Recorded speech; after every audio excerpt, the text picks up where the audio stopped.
Je voudrais, avant d'aller plus loin, avoir également un mot pour un de nos coéquipiers, Alain Blanchet, qui n'est pas avec nous ce soir. Pas d'alerte, tout va bien. Il a eu un problème de santé, il est actuellement en soins.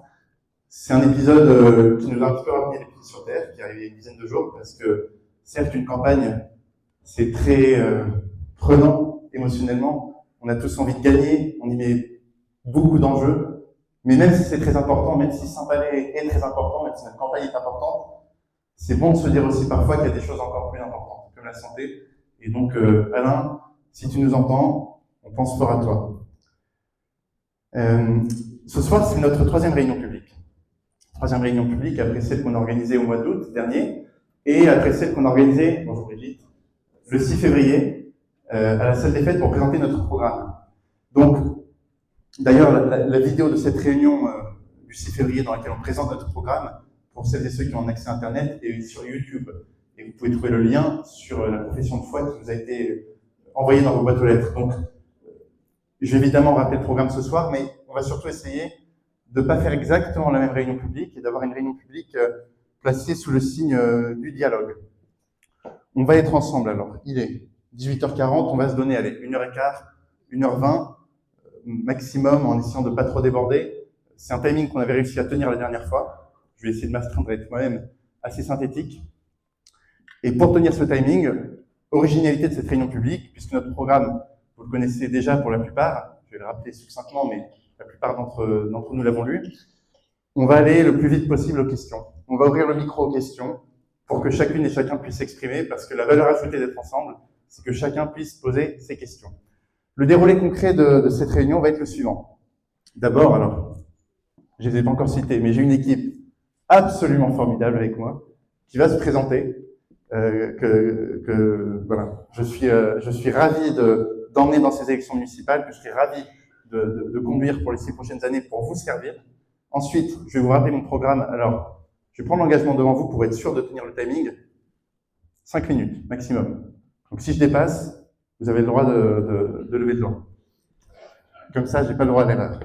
Et puis ensuite, on va ouvrir les questions directement. Alors, on a déjà prémâché le travail. Hein. On a récolté en porte-à-porte, puisque avec mon équipe, on a traversé toutes les rues de Saint-Palais. On a parfois croisé certains de nos concurrents, ça a donné lieu à des moments d'échange assez sympas. On a toqué à chacune de vos portes, parfois ça répondait pas, très souvent ça répondait, et donc on a collecté les questions qui revenaient le plus souvent. Donc on va répondre d'emblée aux 8, 9 questions qui reviennent le plus souvent, et puis ensuite ce sera micro ouvert pour l'assistance. On va commencer, ah oui, un petit mot pour les personnes qui sont debout au fond de la salle. Je suis évidemment désolé qu'on n'ait pas assez de place assise. C'est la contrainte matérielle de cette salle des fêtes et du nombre de chaises qu'on a. Je remercie Madame Adelman, qui vient de la famille gérante du Judici, qui nous a prêté une 50aine de chaises. C'est les chaises orange que vous reconnaissez. Pour la petite histoire, c'est une Madeleine de Proust pour moi, puisque c'est dans ces mêmes chaises qu'il y a 25-30 ans, je me goinfrais de glace et de gaufres tous les étés. Et c'est des bons souvenirs qui reviennent. On a également Faustino, le gérant du bar du marché, qui va essayer d'amener des choses en plus. Dans la mesure du possible, si les colistiers d'autres listes pouvaient céder leur place en priorité aux personnes du public pour qu'elles puissent s'asseoir, ce serait super. De même, s'il y a des personnes qui se sentent d'attaque pour rester debout pour l'ensemble de la réunion et céder leur place, ce serait apprécié. Je l'ai fait hier soir. Bon, on le sent passer dans les jambes, ça veut dire que c'est bien, qu'il y ait du monde de réunion publique. Voilà, ce serait apprécié. C'est parti pour la présentation de l'équipe. Je vais passer le micro à Nathalie et chacun de mes coéquipiers va se présenter l'un après l'autre. Je vous remercie.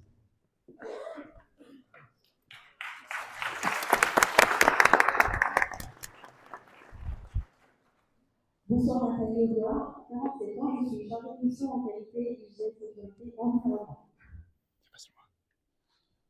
Bonjour à tous, Pierre Bernardo, je suis cadre chez Doctolib, mais je démissionnerai si je suis élu. Bonjour, Gilles Saint-Georges Chauvet, j'ai 67 ans, je suis ancien dirigeant de filiale en Asie en Amérique du Sud. Romain Guillemot, 30 ans, master kinésithérapeute. Gaspard Salvatore, 29 ans, avocat. Pascal Renard, 76 ans, dirigeant CAF en côté de la Croix-Limite. Olivier 74 ans, conseil en environnement. Christine Fressonnet, 55 ans, directrice d'application en première retraite. Guillaume Chéret, 61 ans, ingénieur économique. Nathalie Michelin, 60 ans, conduite de travaux architecte. Marie-Paul Deflotte, 66 ans, pharmacie. Jocelyne Perry, 63 ans, retraitée, et j'étais gestionnaire des marchés publics et privés. Léa Darson, 26 ans, et je suis chargée de relations institutionnelles dans une association. Valérie Berthelot, 60 ans, maire adjointe à Saint-Palais. Diane Darien, 45 ans, responsable de commercialisation des promotions dans la Atlantique. Éric Piloton, 61 ans, haut fonctionnaire au ministère de l'Intérieur et actuellement au Sénat. Eva Beauvais, 66 ans, jeune retraitée, j'ai été chef de ligne sur la 6. Alors Perrault, 40 ans, expérience. Jean Steinmetz, 68 ans, chef. Audrey Brisson, 41 ans, chef d'entreprise. Agnès Sibéré, 51 ans, enseignante. Philippe Maisonneuve, 72 ans, professeur retraité d'enseignement supérieur. Sophie Waldefeld, 43 ans, cadre. Alain Perros, 72 ans, retraité de la Commission européenne. Christian Minot, 68 ans, opticien. Jean-Yves Bernard, 74 ans, retraité, RGT de Lorraine. Dave Bouillat, 57 ans, consultant en informatique. Merci beaucoup.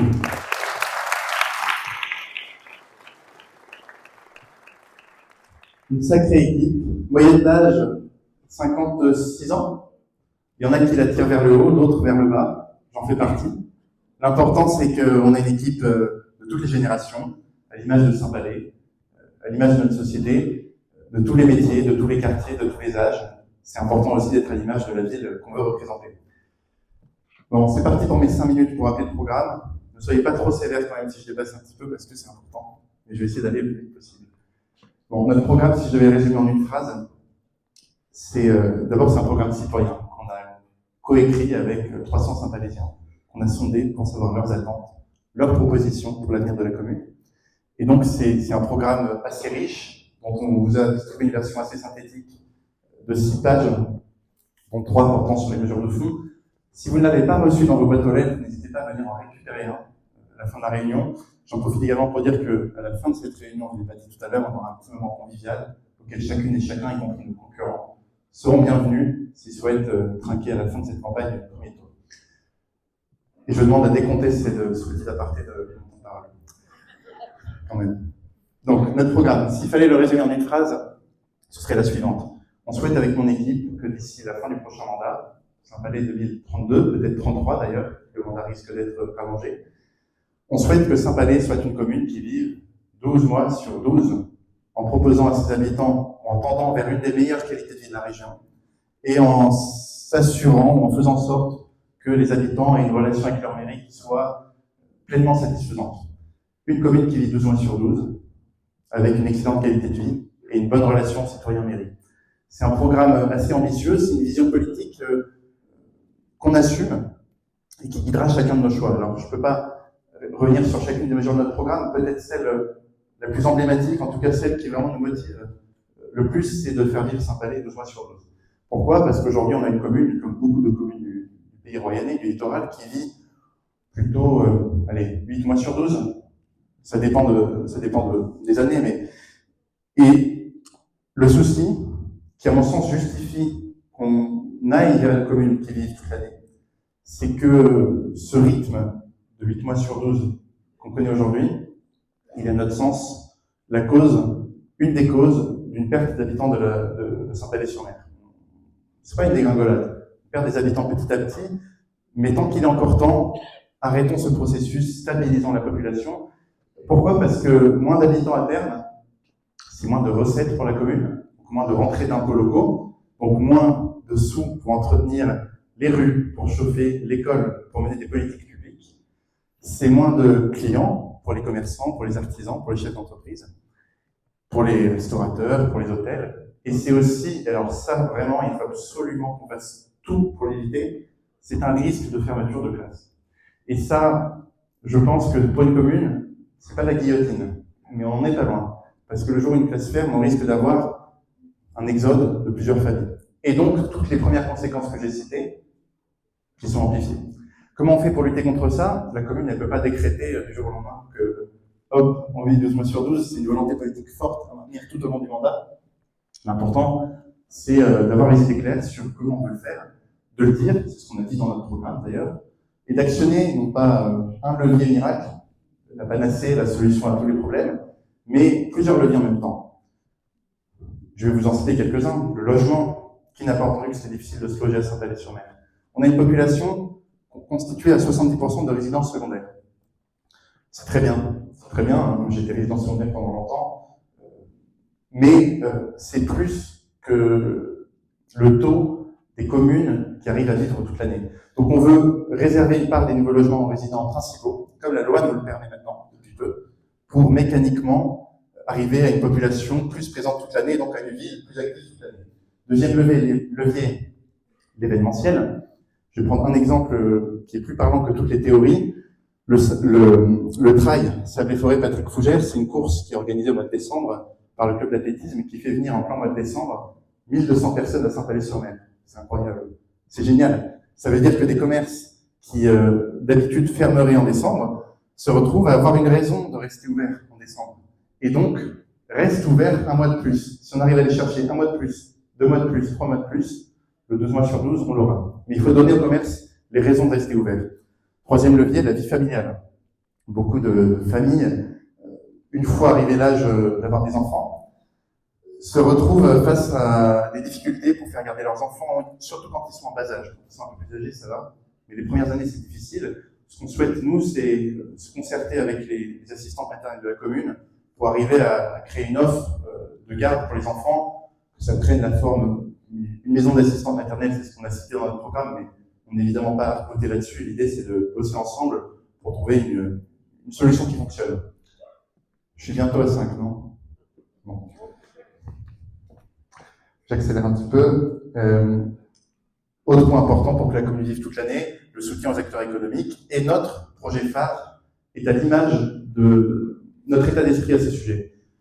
Peut-être aurez-vous des questions à ce sujet, et on en a parlé assez longuement dans notre programme. Donc, je ne vais pas m'appesantir sur ce sujet, mais on souhaite, c'est d'ailleurs un point commun avec d'autres listes qui se présentent cette année, une rénovation du centre-ville, un réaménagement pour aller vers un Saint-Palais non seulement beaucoup plus vert, moins dans le béton, mais avec un marché et une salle des fêtes qui nous rendent fiers. J'ai envie de dire, aujourd'hui, la météo, elle fait presque campagne pour nous, puisqu'on a une salle des fêtes qui prend l'eau. C'est un miracle qu'on n'ait pas eu d'accident en rentrant dans la salle. Il y a des fuites, il y a un problème de place qui lui est secondaire, mais disons que quand on voit les cartes postales de Saint-Palais-sur-Mer, on voit le chemin des Pionniers, on voit le vieux clocher, on voit Béthanie qui va bientôt revivre, mais est-ce qu'on voit le centre-ville de Saint-Palais-sur-Mer? Est-ce qu'on voit sur les cartes postales le marché à la salle des fêtes? Non. Et ça, c'est assez fou parce que on est une commune qui est extrêmement attractive, extrêmement réputée, pas grâce à son marché et à sa salle des fêtes, mais malgré son marché et sa salle des fêtes, qu'on ne met pas en avant. Donc, imaginons ce que ce serait avec un centre-ville attractif, un marché dont on soit fier, on n'est pas obligé de se ruiner, on veut le faire financer par le plus possible des sources de financement extérieur. Donc, voilà. Notre vision, c'est un Saint-Palais qui vit 12 mois sur 12. Je passe plus rapidement sur la qualité de vie. On a une des meilleures qualités de vie de la région aujourd'hui, parce qu'on a une ville voilà, qui est extrêmement chanceuse, un environnement magnifique, une architecture magnifique. Il y a une demande des Saint-Palaisiens sur la sécurité, sur la rénovation de la voirie, sur la végétalisation de la commune. Ça fait partie des questions que vous nous avez posées en porte-à-porte, donc on y reviendra dans une seconde avec mon équipe. Puis troisième point, dont Guillaume vous parlera plus en détail, c'est la relation entre les habitants et leur mairie, non seulement le fait que chaque demande des habitants est prise en compte et reçoit une réponse, mais également la place qu'on fait aux habitants dans la vie démocratique, à la minorité municipale qui doit avoir un rôle, aux citoyens experts qui peuvent améliorer les politiques publiques. 4 minutes 58 secondes, 4 minutes 59 secondes, 5, c'est bon, je suis dans les temps. Voilà, notre programme en quelques mots. une commune qui vit 12 mois sur 12, avec une excellente qualité de vie et un service public pleinement satisfaisant. Et donc mon message ce soir, il est assez simple. Il y a différentes visions qui vous sont proposées pour la commune. Si vous souhaitez que le Saint-Palais-sur-Mer aille dans cette direction d'une commune qui, sans rien perdre de sa tranquillité, il ne s'agit pas d'augmenter la population à je ne sais pas combien d'habitants ou de construire des bains d'immeubles pour y arriver, mais si vous voulez qu'on aille dans la direction d'une commune qui vit 12 mois sur 12, je vous invite à nous faire confiance ce dimanche.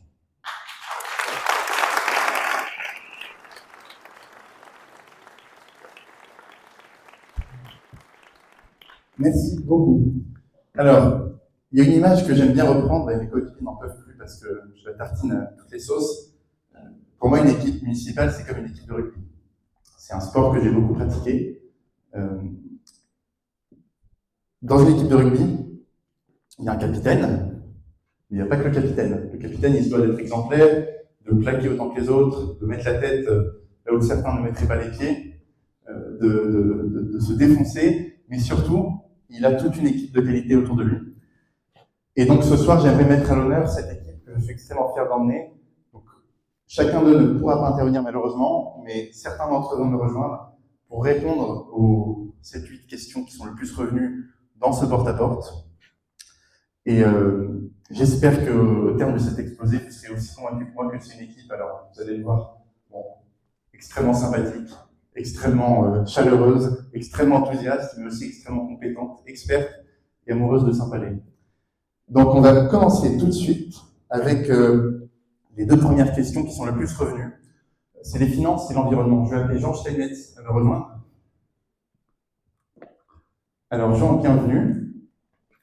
La question qui nous a... Enfin, je te passe ça.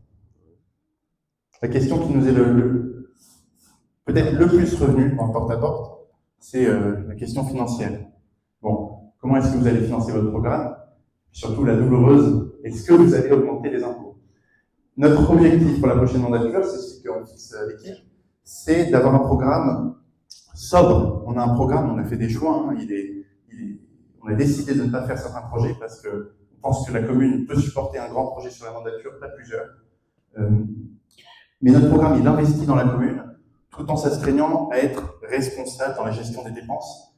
Jean, je te propose de nous expliquer en quelques mots comment on va faire. Merci Pierre. Je vais vous donner peu de chiffres, parce que de toute façon ça va vite vous lasser, et puis vous allez vite les oublier en sortant. En fait, moi je préférerais vous convaincre ce soir de notre sérieux, de la manière dont on va gérer les finances de la commune, et j'aime bien employer le terme tout simplement qu'on va la gérer en bon père de famille. C'est-à-dire comme si on faisait avec notre propre argent. Et parce qu'on sait que dépenser l'argent des autres, c'est toujours facile. En fait, on a fait ce programme, comme l'a dit Pierre, durant une année. Et durant cette année, on a listé 115 propositions. C'est avec l'association Ensemble pour Saint-Palais que petit à petit, en rencontrant des Saint-Palaisiens, qu'on a pu lister ces propositions qui paraissaient des propositions vraiment attendues. Ces 115 propositions, on les a chiffrées sérieusement, c'est-à-dire est-ce que ça correspondait à un budget de fonctionnement, est-ce que ça correspondait à l'investissement, et puis on les a aussi étalés dans le temps, puisque donc on a 6 ans, voire 7 devant nous. En fait, ces 115 propositions, j'ai compté, il y en a 16 qui concernent des projets d'investissement.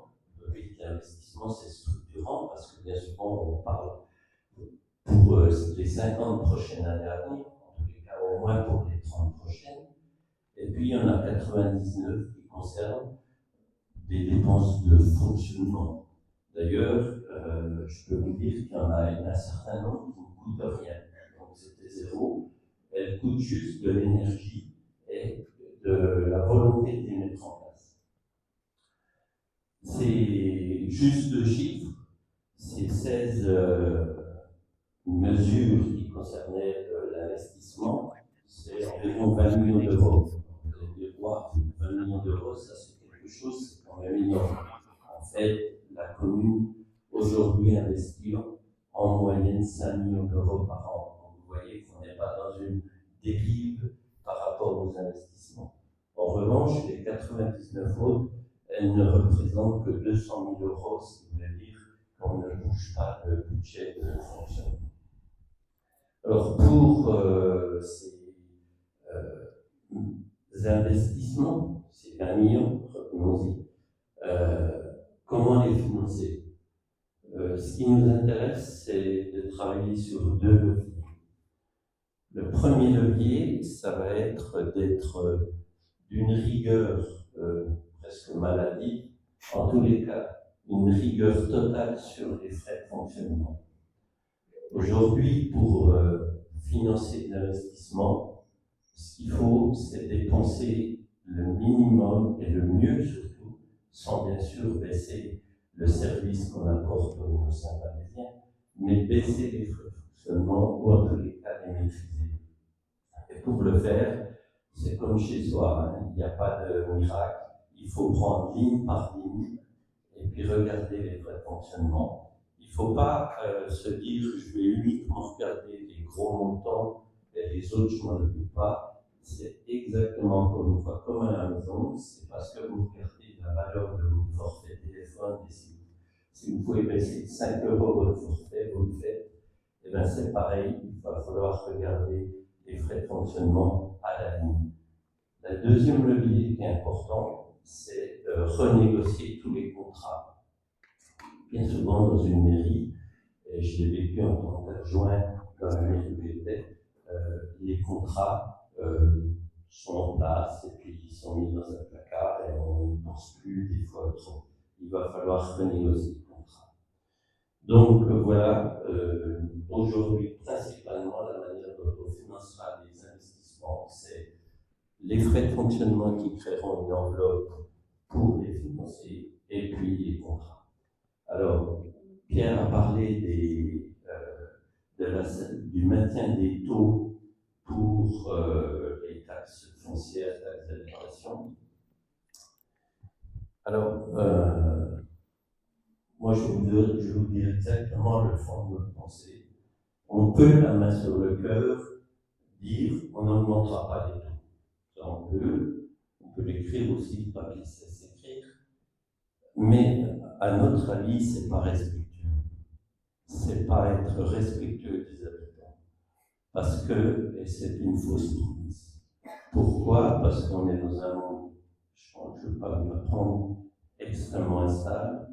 Parce que dans un an, il y a des élections présidentielles et on voit bien venir que les collectivités locales vont être la variable d'ajustement.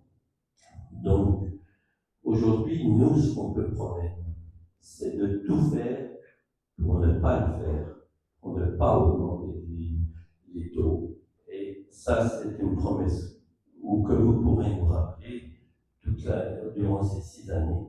C'est de dire que vous nous avez promis que vous feriez tout pour ne pas le faire. Comme l'a fait la municipalité précédente, où pendant les 6 années, ils se sont battus pour ne pas augmenter les taux et faire en sorte que la CARA, qui avait augmenté elle, on pénalise encore pas un peu plus les habitants. Donc voilà notre promesse, c'est tout faire et mettre notre sérieux pour ne pas devoir un jour augmenter. Merci beaucoup, Jean.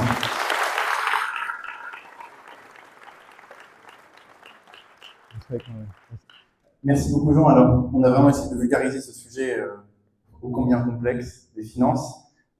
On a évidemment des tableaux entiers de chiffres. Guillaume et Jean, qui ont chiffré notre programme, se tiennent évidemment à votre disposition pour répondre à toutes questions. Et on voulait être dans une logique surtout pédagogique, d'autant plus que, de toute façon, c'est pas parce qu'on met des chiffres dans un tableau qui sont vrais. Et là-dessus, je voudrais revenir sur certains des propos qui ont été tenus hier soir sur le projet financier qui nous a été exposé. J'aurais aimé qu'on puisse en débattre, évidemment, mais mes concurrents ont refusé de débattre avant le premier tour. Donc, voilà. On ne va pas parler que de ça, mais je voudrais simplement revenir sur 2 points saillants qui ont été dits hier soir. J'ai été à toutes les réunions publiques. Honnêtement, peu de choses m'ont interpellé. Ces 2-ci, oui, pour le coup, oui. C'est évidemment pas contre les personnes que je dis ça. c'est plus sur le fond, voilà, programme contre programme. La première des choses, c'est que hier, il a été dit, il me semble, hein, que le budget de la municipalité pour l'année qui vient, pour la voirie, était de 40 000 €. Ça, c'est ce qui a été dit. La vérité, c'est que sous la mandature qui s'achève, Claude, sous ton contrôle, on était à ordre de grandeur, hein, autour d'1 million € chaque année. Entre 40 000 € et 1 million d'euros, il y a un sacré écart. En fait, ce qui s'est passé, c'est que la ligne qui vous a été montrée hier de 40 000 €, elle ne correspond pas à l'ensemble des investissements de la voirie. Elle existe dans le budget, hein. Je la connais, j'ai adjoint à la voirie. Ces 40 000 €, ils servent à financer le petit matériel de voirie. Donc, typiquement, la planche qu'on met par-dessus un trou pour le boucher. Et ça vous a été présenté hier comme l'intégralité du budget voirie. C'est un petit peu inquiétant, à mon sens. C'est une erreur, bon, l'erreur est humaine, hein, mais celle-ci est quand même assez importante, d'autant plus que c'est sur ce genre de raisonnement que repose le raisonnement financier qui a été présenté hier. Et donc, voilà, moi, ça m'interroge un petit peu sur le sérieux de tout le reste qui nous a été présenté. Deuxième chose que je voudrais, sur laquelle je voudrais revenir, c'est une image que j'ai trouvée assez parlante du réfrigérateur. Pour imager le budget de la commune. Et je trouve la démarche très bonne parce que c'est un sujet qui nécessite vulgarisation. On nous a dit hier, c'était assez intéressant, que le budget d'une commune était comme un réfrigérateur dans lequel on pouvait ajouter des dépenses supplémentaires, des services municipaux supplémentaires, des aliments supplémentaires, qu'il suffisait juste de faire de la place, de dépenser mieux, d'être plus pertinent. Pour le coup, la chasse au gaspillage dans les frais de fonctionnement, le fait de rationaliser la place dans le frigo des dépenses de la commune, honnêtement, on peut tous mieux faire, sans doute qu'on aurait pu nous aussi mieux faire, être plus... voilà, on peut toujours mieux faire là-dessus. Et je serais très heureux, si vous me faites confiance, de travailler avec tout le monde, majorité, minorité, pour aller à la chasse aux économies. Après, comment dire, quand il s'agit de mettre de la pâte feuilletée, du beurre et du jambon dans un frigo qui est plein, ça va encore, il n'y a pas besoin d'agrandir la taille du frigo. Mais quand vous mettez dans un frigo, quand vous y faites rentrer 3 policiers municipaux supplémentaires, les travaux de la Grande Côte, une rénovation complète de la voirie, un boulodrome, une nouvelle salle des fêtes, un nouveau marché, je pense qu'à un moment donné, il va falloir acheter un deuxième frigo, voire un congélateur, si on veut faire rentrer tout ça. Donc, il y a quand même certaines réalités matérielles, financières qui s'imposent. Je le dis avec le sourire, évidemment, je serais très heureux d'en débattre la semaine prochaine si nous sommes présents au second tour, avec les candidats qui le souhaiteront, mais je voulais simplement revenir là-dessus. Merci Jean pour cette présentation.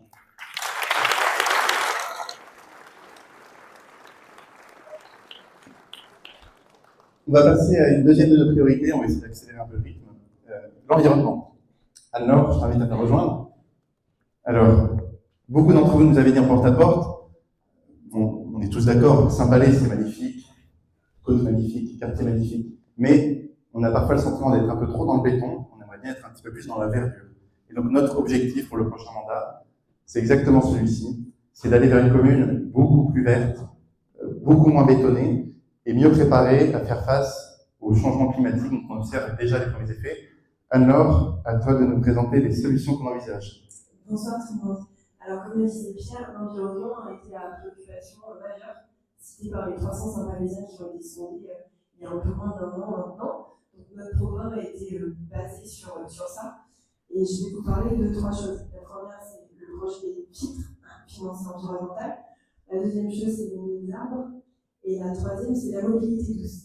Alors, en premier, le projet, c'est-à-dire quand nous aurons un projet, la municipalité, elle va passer par 2 filtres. Le premier, ça va être les finances, avec Jean, est-ce qu'on a oui ou non les moyens. Et le deuxième va être environnemental. C'est-à-dire, est-ce que oui ou non, ça va permettre de réduire les dépenses énergétiques, notre empreinte carbone, le développement durable, est-ce qu'il y en a d'accord, l'isolation des bâtiments, nous allons être vigilants et même exemplaires. Nous demandons à nos citoyens, à nos concitoyens en particulier, à nous, d'être dans le public, d'être exemplaires sur ce domaine-là.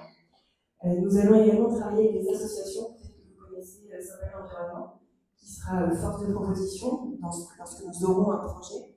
Ils seront consultés, et pas que, il y a d'autres associations. Ensuite, les mines d'arbres. Alors, j'ai entendu hier soir que c'était peut-être un peu utopique. Moi, je ne crois pas. Mines d'arbres sur une mandature, sur l'intégralité de la commune, c'est-à-dire vous et la municipalité réunis, je pense que c'est possible. Pourquoi ce chiffre? Tout simplement parce que nous allons, comme le disait Pierre, végétaliser la ville. On va faire moins de minéral et plus de végétalisation. Donc ça veut dire faire des îlots de fraîcheur. Un îlot de fraîcheur, ça va être un arbre ou plusieurs. Et un arbre, c'est l'équivalent de 5 climatiseurs. Donc on ne va pas se mentir, c'est naturel, c'est tout ce qui va bien avec l'environnement, et c'est moins 3 degrés, moins 4 degrés. Donc vous imaginez sur notre centre-ville, qui est quand même un peu vert, on ne va pas se mentir, avec plus d'arbres, ce sera beaucoup plus agréable. L'idée, c'est de donc désimperméabiliser, créer des îlots de fraîcheur, des arbres, des plantes mellifères, des arbres et des plantes qui vont nécessiter peu d'entretien, comme ça les agents vont être à d'autres tâches, peu d'eau, puisqu'on le sait, on va être à manquer d'eau à un moment donné, même si on a eu un hiver très pluvieux et que les nappes phréatiques sont pleines cette année, c'est pas comme ça tous les ans. Donc l'idée, c'est de ne pas arroser, d'avoir des plantes locales qui se font au changement climatique. Chaque fois que nous ferons une réflexion de voirie, Nathalie vous en parlera tout à l'heure, cela inclura des plantations basses, des plantations hautes, mais en tout cas, il y aura de la végétalisation partout. Les canicules sont plus fortes, plus nombreuses, plus récurrentes. Vous en conviendrez que vous êtes mieux dans votre jardin que dans un appartement. Il n'y a pas de différence à faire. Et pour la mobilité douce, eh bien, nous avons constaté une hausse du trafic des vélos. Vous êtes de plus en plus nombreux à utiliser des vélos et les VAE, les vélos à assistance électrique. Donc nous allons mettre des recharges, en tout cas c'est un de nos projets, mettre des recharges pour que vous puissiez brancher vos batteries. Plus d'assauts de stationnement, je ne sais pas si vous avez fréquenté le Concy cet été, mais il y avait énormément de vélos, c'est une grande chance. Et nous aimerions travailler avec la CARA également, puisque les pistes cyclables sont du domaine de la CARA. Donc rénover les nôtres, en créer une nouvelle, consulter les jeunes, les anciens, par où vous passez, où est-ce que vous voudriez mettre de nouvelles pistes. Vraiment, nous souhaitons faire une municipalité qui écoutera. On sera à votre écoute, à votre disposition pour créer la ville que nous aimerions tous avoir et surtout qui sera prête pour le réchauffement climatique et qui sera bonne pour nos enfants demain. Je vous remercie. Merci Anne-Laure. Merci beaucoup Anne-Laure. Troisième question qui est beaucoup revenue, la sécurité. On a entendu beaucoup de questions de votre part. Vous aviez, pour certains voisins qui s'étaient fait cambrioler, voire ça vous est arrivé vous-même, vous aviez une inquiétude de sécurité routière. J'étais l'autre jour à la Galipote, on voyait des voitures rouler à 70 à l'heure. Bon. Et puis, vous aviez aussi une question récurrente portant sur l'éclairage public. Notre objectif pour la prochaine mandature, il est simple, mais il est ambitieux. On souhaite aller vers un Saint-Palais où l'on peut tout simplement sortir de chez soi en étant tranquille dans sa tête sur le fait qu'il ne nous arrivera rien et qu'on soit serein de sortir de chez soi. Eric, je te laisse la parole. Alors Eric connaît très bien les questions de sécurité puisqu'il a été préfet dans sa carrière, donc en gérant la sécurité à l'échelle de département, en essayant de trouver d'ailleurs des solutions qui ne sont pas toujours les plus coûteuses, mais qui sont parfois les plus efficaces. Je te laisse nous les présenter, Eric. Merci Pierre, bonsoir à toutes et tous. Alors, un des enseignements du porte-à-porte qu'on fait depuis plusieurs mois, c'est que beaucoup de Saint-Palaisiens sont préoccupés par la hausse de l'insécurité au niveau national. A contrario, beaucoup, même une immense majorité, considèrent que Saint-Palais reste bien, Dieu soit loué, reste une ville encore aujourd'hui sereine, tranquille, dans laquelle il fait bon vivre. Alors, les gens, les Saint-Palaisiens, quand ils nous disent ça, nous aussi, on a conscience du traumatisme que vivent chaque année les personnes victimes d'un cambriolage ou d'une agression. Il y en a une cinquantaine chaque année, et on sait bien à quel point c'est violent, c'est terrible à supporter. Néanmoins, les Saint-Palaisiens remettent ça en perspective avec une réalité nationale qui est beaucoup plus sombre, beaucoup plus sinistre.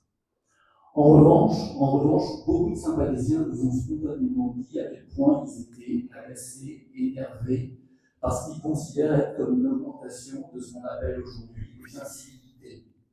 Les incivilités, ce sont tous ces petits agacements du quotidien qui vous gâchent une partie de la journée parce que ça vous prend au trip. Alors, ces agacements, c'est de toute nature. Ça va être une voiture qui est garée n'importe comment, ça va être un cycliste qui vous refuse une priorité au passage piéton, ça va être une haie mal taillée qui vous oblige à descendre du trottoir pour marcher dans la chaussée, ça va être une poubelle renversée, ça va être une portière qui claque à 3 heures du matin, ça va être une tondeuse qui se met en marche à midi et demi au moment où vous avez envie d'être tranquille à l'heure du déjeuner.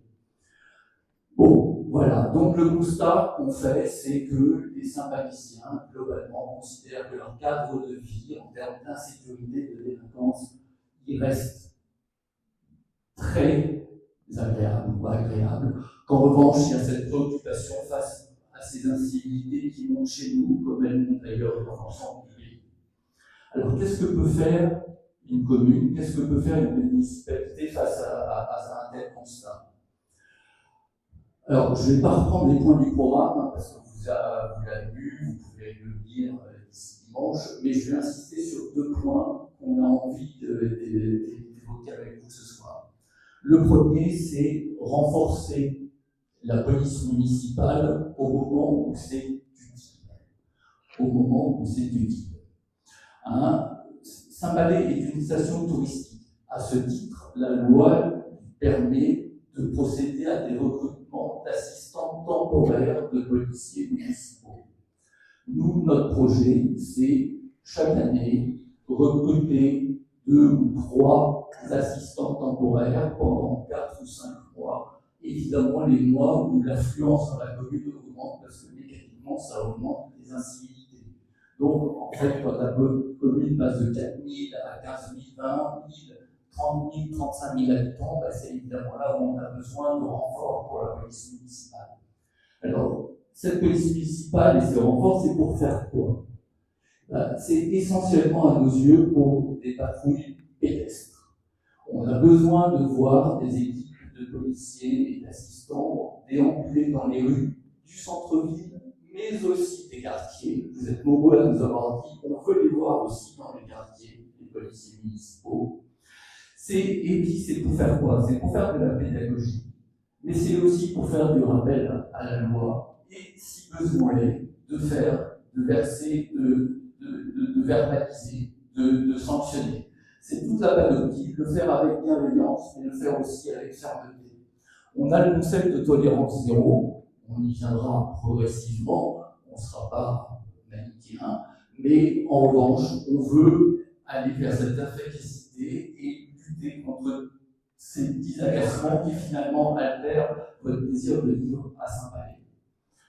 Le deuxième point que j'ai accessoirement, cette méthode d'assistant temporaire est très respectueuse des finances publiques. Parce que, vous vous en doutez, c'est infiniment moins coûteux que de recruter à l'année 3 policiers municipaux ou 4 policiers municipaux supplémentaires. Là, vous les recrutez sur 3 ou 4 mois. Évidemment, la facture pour les finances de la commune n'est pas tout à fait les mêmes. Pas tout à fait les mêmes. Le deuxième point sur lequel j'ai envie de mettre un petit focus ce soir, c'est la rénovation de l'éclairage public.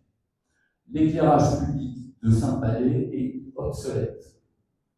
Globalement obsolète, il ne faut pas être injuste. Il est à la fois très énergivore et en même temps il est très rigide. On est obligé d'allumer ou d'éteindre un quartier entier et on est obligé d'allumer ou de fermer toute la nuit, mais on ne peut pas l'ajuster de façon simple. Or, aujourd'hui, il y a beaucoup de technologies qui ont émergé en l'espace de quelques années et qui permettent d'être beaucoup plus réactifs, beaucoup plus dans un pilotage fin de ce qu'on peut faire à l'échelle d'une commune.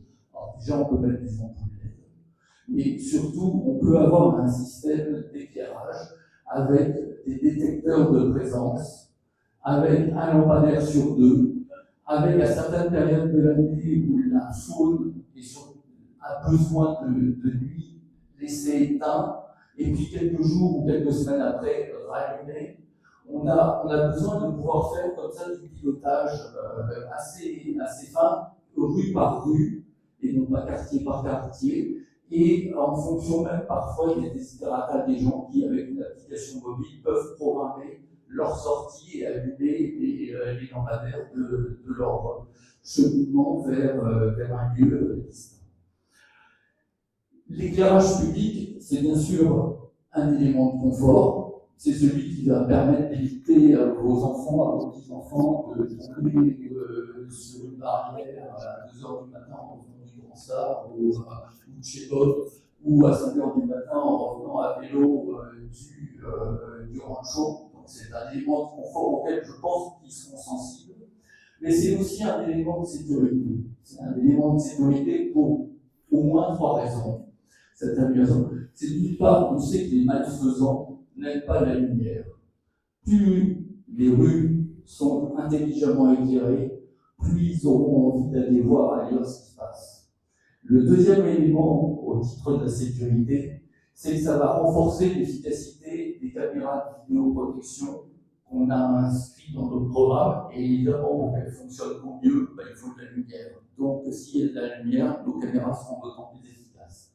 Et je termine par le plus important peut-être, c'est que cet éclairage rénové, ça va nous permettre de beaucoup améliorer la signalisation des passages piétons. Vous êtes très nombreux à nous avoir dit que, compte tenu de la façon dont les gens circulent à Saint-Palais, il y avait parfois des difficultés, des inquiétudes à traverser certains passages piétons pour vous, pour vos enfants, pour les petits-enfants, etc. Et donc là, aujourd'hui, avec l'éclairage rénové, on peut beaucoup mieux signaliser, indiquer la présence d'un passage. Il y a des dispositifs aujourd'hui qui sont extrêmement efficaces et qui permettent d'éviter des risques de collision. Donc, pour l'ensemble de ces raisons, je pense que la rénovation de notre éclairage public est un enjeu qui valait la peine d'être évoqué ce soir. Merci mille fois, Eric.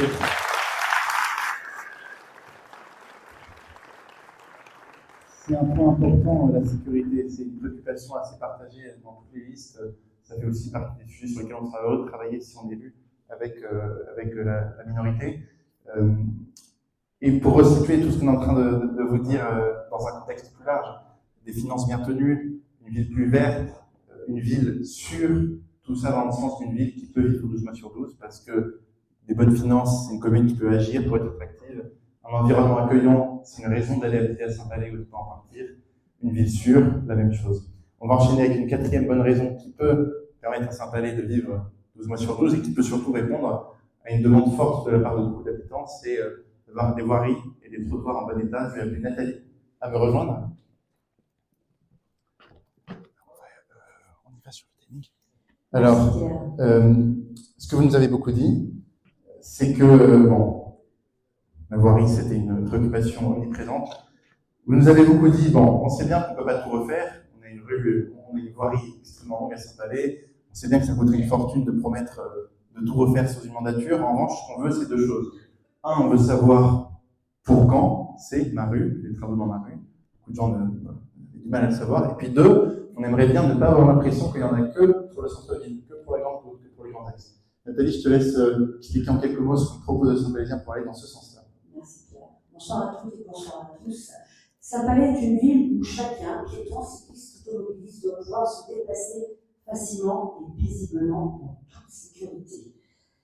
Notre impératif est d'entretenir les 200 km de voirie et les 400 km de trottoir selon une priorisation transparente. Pour cela, nous avons 3 objectifs. Un plan pluriannuel des travaux pour toute la mandature, un engagement d'accélérer avec 2 enjeux, désintermédiation et végétalisation, une meilleure communication. Le premier engagement est d'établir un plan pluriannuel des travaux pour toute la mandature. Ce calendrier se fera en équité et en transparence entre les quartiers. On ne pourra pas dire qu'il n'y en a que pour la vitrine, la grande côte. Nous établirons en tenant compte tout d'abord des enjeux prioritaires, tels que la sécurité et les besoins de désintermédiation, mais aussi des contraintes telles que les études de sol et les coûts par chantier. Nous serons transparents et le présenterons aux Saint-Palaisiens dans les premiers mois de la nouvelle mandature. Nous rendrons compte de son avancement chaque année en publiant les réalisations effectuées et en communiquant sur le programme de l'année à venir. Notre deuxième engagement et de veiller à la désimperméabilisation et à la végétalisation comme Anne vous l'a présenté. Chaque fois que cela sera possible, nécessaire, évident. Nous avons été trop loin en construisant une goudronnant, ce qui provoque des phénomènes de ruissellement et de lessivage des sols, et donc la pollution des plages. Nous devons nous diriger vers une ville éponge, et non pas une ville entonnoir. Végétaliser avec des essences adaptées permet aussi d'absorber les eaux pluviales en complément de l'enjeu environnemental de la réduction de la chaleur urbaine. Troisième sujet d'amélioration. Et l'état des voiries revient très souvent dans les discussions que nous avons avec les Saint-Palaisiens. Le troisième engagement sera donc d'améliorer la communication. Pour les travaux d'entretien du quotidien ou des urgences, nous aurons une meilleure réactivité à travers la mise en place de procédures de suivi des demandes, dont Guillaume vous présentera le projet. On s'engagera également sur les délais de réparation. Chaque habitant aura la possibilité de s'informer en temps réel sur leur réalisation. Nous associerons et informerons les habitants, les délégués, les quartiers et les commerçants. Les travaux réalisés ces dernières années par les agents municipaux sont de qualité. Sur le terrain, chaque jour, ils entretiennent ces 200 km de voirie et 400 km de trottoir, ce qui est considérable. Il est toutefois possible d'améliorer notre activité et la qualité du service rendu à travers les engagements que je viens de vous exposer. Merci beaucoup, Nathalie.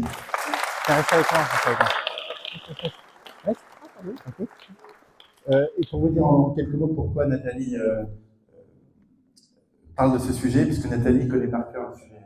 Tu es architecte, tu es également chef de travaux, enfin, tu as plein de casquettes.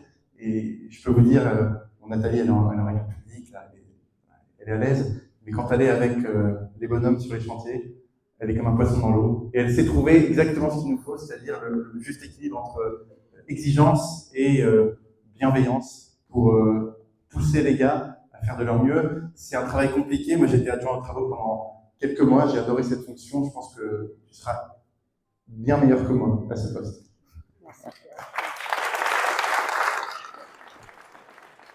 J'en profite aussi pour dire un petit mot, Nathalie, tu l'as dit, pour nos agents municipaux qui font un travail difficile. Je pense que beaucoup d'entre nous ne pourraient pas forcément travailler dans les conditions dans lesquelles ils travaillent. Alors, parfois, ils font évidemment pas tout bien, parfois c'est pas assez rapide, mais je tiens quand même à leur rendre hommage parce que c'est des personnes qui ont s'empalé dans les tripes et qui s'engagent chaque jour pour nous. Donc, un petit mot amical pour eux.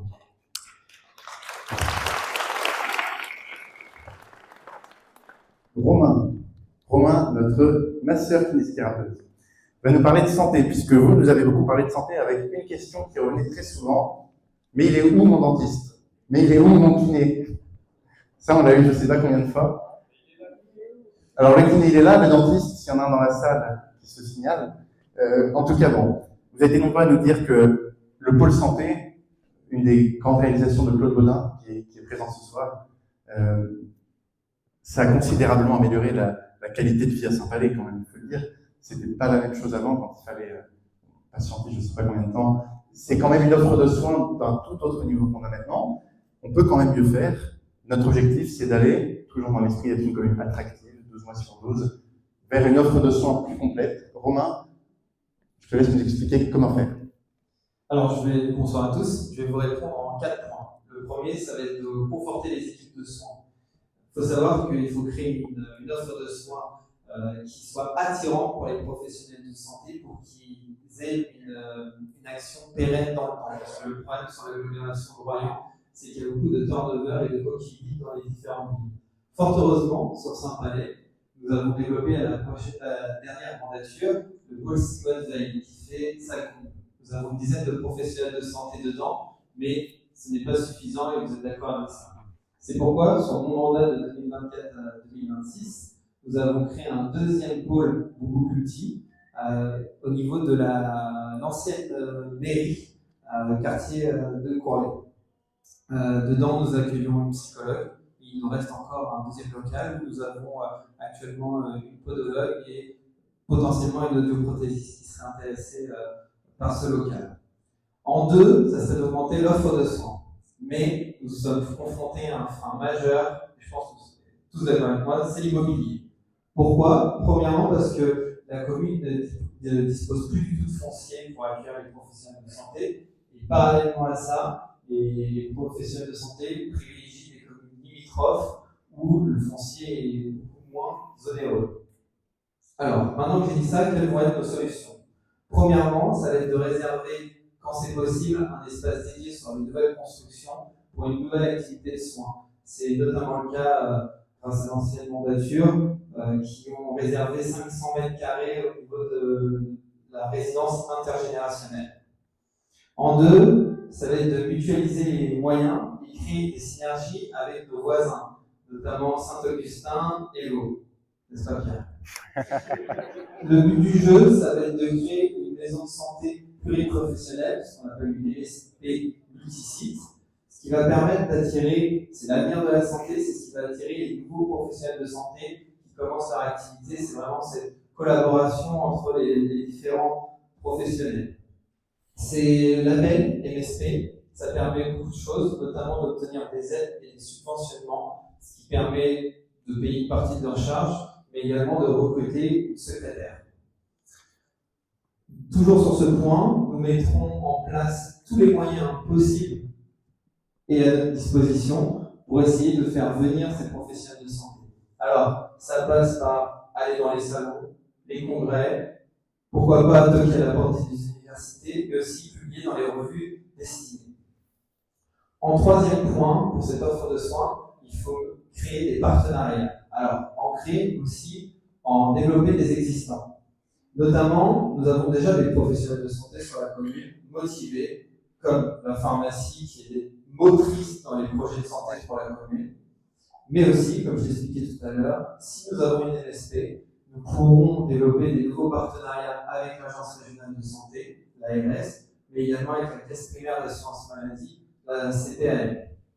Nous avons aussi la CPTS. CPTS, c'est la communauté professionnelle de territoire de santé. Un gros mot pour juste dire une association de professionnels de santé sur une agglomération. Et Royan en a une, dont on fait partie, je suis un acteur assez majeur. On a aussi, et enfin, la CARA, donc la CARA qui est un partenariat important et nous avons eu de bons rapports avec l'actuelle vice-présidente à la santé. Dans le prochain mandat, on va essayer de retravailler le contrat local de santé, le CLS, qui est en fait, le CLS c'est quoi? C'est ce qui permet de diriger les politiques de santé sur un territoire. Et dernier point pour tout ce qui est santé, ça sera la prévention et la coordination. Deux mesures phares, ça va être la mise en place d'ateliers avec les professionnels de soins déjà présents sur le secteur, notamment ce qui est prévu dans les prochains mois, c'est des ateliers avec une sophrologue de la commune sur différentes thématiques, estime de soi ou encore gestion des écrans, mais également la mise en place d'ateliers de gestes et de premiers secours en partenariat avec les pompiers de Saint-Palais. L'idée avec mon équipe, c'est qu'on puisse mettre en place 4 sessions par an, dont une pour le public mineur à la caserne. Si vous avez des questions, n'hésitez pas et merci Pierre. Merci à toi Romain. Merci. Je vais demander aux prochains intervenants, c'est passionnant, on aurait tant à dire sur ces sujets, mais la valeur ajoutée d'être ensemble, c'est discuter. Donc je vais demander dans la mesure du possible aux prochains intervenants de s'astreindre à 3 minutes, on y arrive. Chacun. Alors, autre question qui est beaucoup revenue, c'est la CARA. La CARA, tout le monde voit ce que c'est, mais ce que vous nous avez beaucoup dit, c'est deux choses. Un, on ne comprend pas toujours très bien ce que fait la CARA. Il y a un enjeu d'information du citoyen. Et puis deux, la CARA a augmenté nos impôts. C'est vrai, c'est une de ses prérogatives. Après, Saint-Palais va siéger à la CARA dans la prochaine mandature. Notre objectif, il est assez simple. C'est une CARA comprise de ses citoyens, qu'on sorte un peu de cette caricature et qu'on arrive à une CARA vraiment bien comprise de ses citoyens, au moins autant que tout ce que fait la mairie, et qu'on aille vers une CARA dans laquelle Saint-Palais peut peser de tout son poids et dans les instances décisionnelles pour défendre ses intérêts sur des dossiers clés. Sophie, je te laisse nous dire en quelques mots comment. Oui, merci Pierre. Donc effectivement, la CARA est revenue assez souvent dans les discussions qu'on a eues avec vous et elle revenait sur le tapis de manière franchement pas très positive. Alors oui, comme l'a dit Pierre, l'augmentation des impôts de la CARA ces derniers temps n'a pas aidé. Mais voilà, avec l'ensemble de l'équipe, on est tous convaincus qu'appartenir à cette communauté d'agglomération, c'est un atout pour Saint-Palais.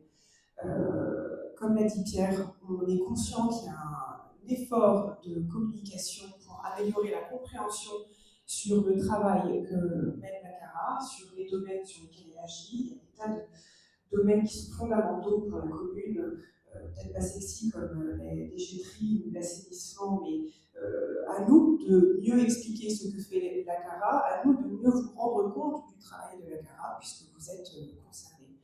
Vous avez écouté les uns et les autres aussi, il y a des tas de sujets sur lesquels on souhaite clairement positionner Saint-Palais au sein de la CARA. Vous avez entendu Beaumain avec la santé, vous avez entendu Anne-Laure avec la mobilité. Pierre vous a rappelé que notre projet phare c'était le nouveau marché. Évidemment qu'on va se battre pour inscrire ce marché dans le prochain plan d'investissement que votera le prochain conseil communautaire après les élections. Voilà, il y a des tas de sujets sur lesquels on peut agir, défendre Saint-Palais à la CARA, défendre les intérêts de Saint-Palais, vos intérêts à la CARA, c'est aussi clairement et fermement s'opposer aux prochaines augmentations d'impôts. C'est une des raisons pour lesquelles on a commencé la discussion en rencontrant les deux candidats déclarés à la présidence, Vincent Barrault et Patrick Margot. On espère vivement pouvoir continuer la discussion à partir du 23 mars. Voilà. Merci, Sophie. Merci beaucoup. En deux mots, un exemple très concret de comment la CARA peut nous aider, c'est la question des déchets. Il y a peut-être des résidences secondaires dans la salle, mais ça ne concerne pas que les résidences secondaires. Beaucoup de personnes souhaitent des bacs enterrés, parce que parfois, quand on parle de Saint-Palais, que ce n'est pas le jour où on doit sortir sa poubelle, on ne sait pas quoi faire de son sac. Parfois, on le trimballe jusqu'à la prochaine aire d'autoroute ou à son lieu de destination. La CARA, d'ici quelques mois, et grâce notamment au travail qui a été mené par Isabelle Prudhomme, qui représente aujourd'hui Saint-Palais à la CARA, avec Claude Baudin et Fabienne Labarrière, c'est grâce à ce travail, on va avoir des bacs enterrés de déchets sur l'ensemble de la CARA.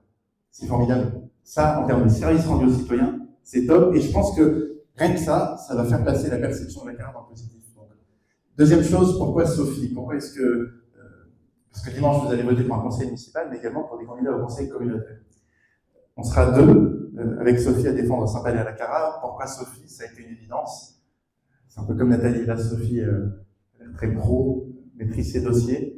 Mais Sophie, je suis heureux de l'avoir dans notre équipe et pas dans une autre, parce que c'est une lionne. C'est quelqu'un qui a une expérience, une expertise qui a passé 10 ans à l'Assemblée nationale, à travailler avec un parlementaire, qui a ensuite été délégué général d'un syndicat. Donc pendant 17 ans, son métier, ça a été, vous me voyez arriver avec mes gros sabots, de faire des stratégies d'influence pour défendre des intérêts. Stratégie d'influence pour défendre des intérêts, c'est exactement ça le travail à la CARA. C'est aussi le métier que je fais actuellement, que j'ai quitté. C'est mon métier également. Donc voilà. Avec Sophie, on sera votre binôme CARA, on fera notre mieux pour vous représenter, si vous nous faites confiance. Merci Sophie.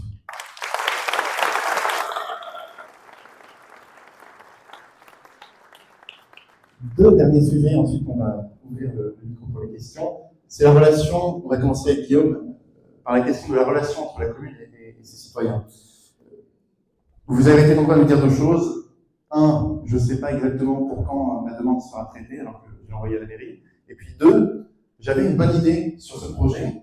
J'aurais bien aimé pouvoir l'adresser à quelqu'un à la mairie. Bon, c'est évidemment des pistes de progression, même si la mairie fait aujourd'hui de son mieux pour traiter les demandes. Peut-être qu'on peut, voilà, on peut aussi être autocritique, on peut sans doute mieux faire là-dessus. Et donc, notre vision des choses, c'est que non seulement chaque demande soit bien prise en charge, mais surtout chaque citoyen, quel que soit son choix, quel que soit son vote, quelle que soit sa conviction, puisse être, à minima, entendu. Guillaume, bon courage. Merci Pierre, bonsoir Légal, bonsoir Mickey. Effectivement, vous l'avez dit dans le sondage, je reviens sur ce leitmotiv qu'on a depuis le début de la réunion. La gestion des demandes des citoyens est un sujet qui concerne tout le monde au quotidien, qui fait l'objet de beaucoup de remarques. On a évidemment des demandes qui sont bien traitées, il y en a beaucoup, mais il y en a qui se perdent. Qui sont mal suivis. Et ça, c'est un irritant pour l'histoire. Quand vous avez une demande et que vous ne savez pas où elle en est, vous n'avez pas de visibilité, c'est souvent côté mairie parce qu'il y a une bonne réponse, parce qu'il y a un travail d'étude à faire, c'est des choses mais on communique mal. Alors, qu'est-ce qu'on a comme enjeu là-dessus? C'est rétablir une relation de proximité, un accueil chaleureux, une écoute réelle et une réponse à chaque demande, 100% des demandes. Notre plan d'action va se décomposer en 3 dispositifs qui sont associés à 3 périmètres. Premier dispositif, l'accueil de la mairie, c'est pour le traitement des demandes individuelles. Deuxième dispositif, les délégués de quartier. Ils ont un rôle majeur à jouer dans le traitement des demandes collectives qui sont issues de nos 6 quartiers. Et le troisième dispositif, c'est ce que j'appelle une démocratie participative. Elle est là pour permettre aux citoyens de s'exprimer sur les grands projets. Pour revenir un peu plus dans le détail, le premier point, l'accueil de la mairie pour le traitement des demandes individuelles. On va faire en sorte que chaque habitant soit accueilli avec professionnalisme, sourire et qu'il reparte systématiquement avec une réponse. Pour y parvenir, l'organisation de l'accueil et le traitement des demandes seront entièrement revus avec un nouveau service dont ce sera le seul rôle qui sera créé en redéployant des moyens, supplémentaires, un outil de suivi, comme chez les opérateurs télécoms ou chez l'IF par exemple, qui permet d'enregistrer systématiquement chaque demande, de retrouver son origine, de vous permettre de recevoir un accusé de réception avec un numéro de dossier sur lequel vous pouvez appeler pour vous renseigner sur son avancement. 100% des demandes, 100% des demandes feront l'objet d'un accusé de réception et la municipalité s'engagera à ce qu'il y ait une réponse dans les 48 heures sur au moins 70% des demandes. Pourquoi 70 et pas 90? Tout simplement parce qu'il y a des demandes qui nécessitent des études. Si vous avez par exemple un problème de voirie important, il faut revenir à un prestataire. Je voudrais intervenir sur les demandes auprès de la CARA notamment. Les demandes à la CARA seront traitées par la mairie. Il ne s'agit plus de se défausser en disant c'est un sujet CARA, vous voyez avec eux. Le dispositif à la mairie prendra aussi la demande à la CARA et l'emmènera à la CARA et s'assurera qu'il est bien fait. Toutes les démarches sont consultables en ligne. Vous aurez une application mobile qui vous facilite l'accès au suivi des demandes au quotidien. Et enfin, on aura une permanence hebdomadaire du maire et des élus. On ne prend pas le maire toutes les semaines, on va faire un tour de rôle. Mais ça, si tu veux, pas de problème. Ça permettra à chacun de venir discuter avec quelqu'un responsable.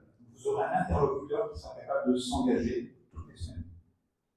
Deuxième périmètre, les demandes collectives issues de ces quartiers, les évolutions de voirie, les problèmes de sécurité, etc. C'est les délégués de quartier sur lesquels on va s'appuyer, c'est un dispositif qui existe déjà, qui fonctionne, mais qu'on veut renforcer, professionnaliser. Aujourd'hui, ils sont centrés sur les travaux. Ce qu'on voudrait, c'est que leur champ d'action soit étendu. Évidemment les travaux, mais la propreté, les espaces verts, la sécurité, l'urbanisme, la communication, les événements dans les quartiers. Faire vivre la ville 12 mois sur 12, c'est aussi des événements dans des quartiers. Là aussi, lorsque les sujets concerneront la CARA, eh bien, on ne se défaussera pas, c'est-à-dire que c'est les élus qui sont en charge des quartiers qui s'engageront à porter la demande auprès de la CARA et à vous apporter une réponse. Les délégués de quartier vont disposer de moyens pour répondre en temps réel aux demandes des habitants de la commune. Les réunions auront lieu directement sur le terrain, avec des comptes rendus qui seront traités immédiatement. Ils auront une vision complète de l'avancement des chantiers, donc en lien avec Nathalie. Et donc, en temps réel, ils pourront informer les habitants de manière fiable sur ce qui se passe. Et puis, sans attendre une réunion semestrielle comme aujourd'hui, c'est déjà un bon dispositif. Ce qu'on voudrait, c'est que ces demandes elles soient traitées au fil de l'eau, en temps réel, systématiquement, que les demandes individuelles. Enfin, les délégués de quartier seront choisis sur la base d'un appel à candidature, avec un jury neutre qui choisira celui qui aura la meilleure capacité à traiter. Donc, chaque habitant pourra candidater à être délégué de quartier et la mairie ne choisira pas ces délégués de quartier. Troisième point, et c'est fondamental, une démocratie participative pour les projets. Alors, je vais laisser de côté les projets des quartiers où il y aura effectivement un budget participatif citoyen pour chaque travaux relatif au quartier. Mais je vais revenir plus globalement sur la façon de gérer cette démocratie participative. La première chose, c'est d'associer les associations. Les associations culturelles, sportives, sociales, patrimoniales, environnementales seront associées à ces instances de démocratie participative dans des commissions extra-municipales sur chaque sujet sur lesquels elles peuvent apporter une expertise. Elles participeront ainsi à la conception des projets et à l'élaboration des décisions. Enfin, des consultations citoyennes seront organisées qui permettront à chaque citoyen volontaire, ceux notamment qui disposent d'une expertise par exemple, de contribuer à la définition des besoins et des objectifs de ces projets, se prononcer sur les services proposés, les solutions proposées, les équipements que nous voulons mettre en place. Et puis, sur les grands projets, je pense qu'on pourra tout à fait envisager des votations citoyennes. On pourra travailler, nos élus, avec ces commissions et ces commissions extra-municipales et les projets. Mais si le projet génère effectivement des oppositions ou un débat public très important, pourquoi ne pas le soumettre à une votation citoyenne? Et si la majorité est contre le projet, nous l'abandonnerons. Pour terminer, les moyens, les modalités de mise en œuvre. Alors, certaines listes candidates ont exprimé des intentions identiques. Moi, je m'en félicite. Ça veut dire que le sujet a irrigué effectivement toute la campagne et que c'est une préoccupation de chacun. Et c'est important. Et pour être crédible, il faut aussi disposer d'expériences requises et savoir expliquer comment nous nous y prendrons. Ça, c'est fondamental. La gestion des demandes, quand on traite des milliers et des milliers de demandes. On a 4 000 habitants, supposons que chaque habitant fasse 2 demandes dans l'année, vous imaginez, c'est déjà 8 000 demandes à traiter. Ça demande effectivement un vrai travail. Ça touche au fonctionnement de l'ensemble de la collectivité, à la qualité d'écoute et de réponse des agents, il va falloir professionnaliser, à la mise en place d'outils qui sont parfois complexes parce qu'ils dirigent l'ensemble de l'organisation. On sera volontariste sur ces sujets-là. L'ensemble de ces mesures sera mise en place dès le début du mandat, finalisé avant la fin de la première année, en co-construction avec tous les volontaires, habitants, associations. Sans tout détailler, je veux insister sur 3 mesures, et je terminerai par ça. Il y aura un numéro d'appel unique pour faciliter les demandes. Il ne s'agit pas de complexifier en mettant tout sur Internet. On pourra le faire, bien sûr, sur Internet, comme on peut déjà le faire aujourd'hui d'ailleurs. Mais un numéro d'appel unique, vous pouvez faire une demande ou appeler pour savoir où il en est. Un deuxième sujet, c'est que l'adjoint en charge de la proximité supervisera lui-même la tenue des engagements de délai que j'ai évoqués tout à l'heure, et on les publiera, même s'ils sont mauvais. Il y aura un reporting trimestriel, dont reflet sur le site Internet. Et enfin, le troisième point, c'est qu'on veut bien faire, mais on veut être sûr qu'on fait bien. On sera certifié par une structure certifiée ISO 9000 qui s'appelle Caliville, externe, indépendante. Merci beaucoup, Guillaume. Merci. C'est un point très important. Et c'est effectivement un sujet assez transversal dans l'ensemble des programmes, ce qui est une très bonne chose. Ça fait aussi partie des sujets sur lesquels voilà, on devrait pouvoir bosser ensemble, quelle que soit la majorité et la minorité que vous choisirez. Quelques mots sur Guillaume quand même, parce que je parlais d'expertise tout à l'heure. Guillaume, vous le connaissez peut-être comme, alors plus récemment, le monsieur intelligence artificielle de la mairie, pour ceux qui étaient à la conférence organisée à la Saint-Michel-de-Camp l'autre jour. Vous le connaissez peut-être aussi comme adjoint aux finances. En fait, Guillaume, je ne sais pas comment il fait, je crois qu'il a eu 6 carrières, il sait tout faire, c'est une machine de guerre. Et certes, c'est un financier, mais son expertise, son métier de toujours, c'est le traitement des demandes des habitants. Pour tous, que vous soyez à l'accueil physique en mairie, que vous soyez plutôt branché téléphone, que vous soyez plutôt email, c'est quelqu'un qui sait mettre en place des choses qui parlent à tous, pour tous les âges, et ton expertise sera précieuse pour avancer là-dessus.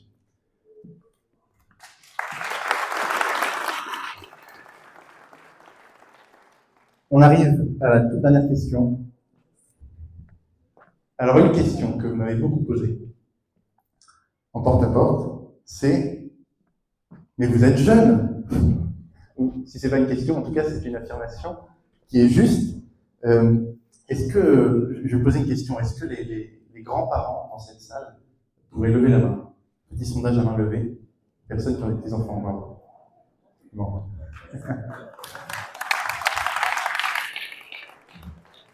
Je vois beaucoup de sourires et l'évocation sans doute de vos petits-enfants ramène des bons souvenirs. Bon, nous, notre vision des choses là-dessus, c'est qu'on souhaite que Saint-Palais soit une commune où vos petits-enfants seront contents de vous rendre visite et voudront peut-être étirer leur séjour de quelques jours.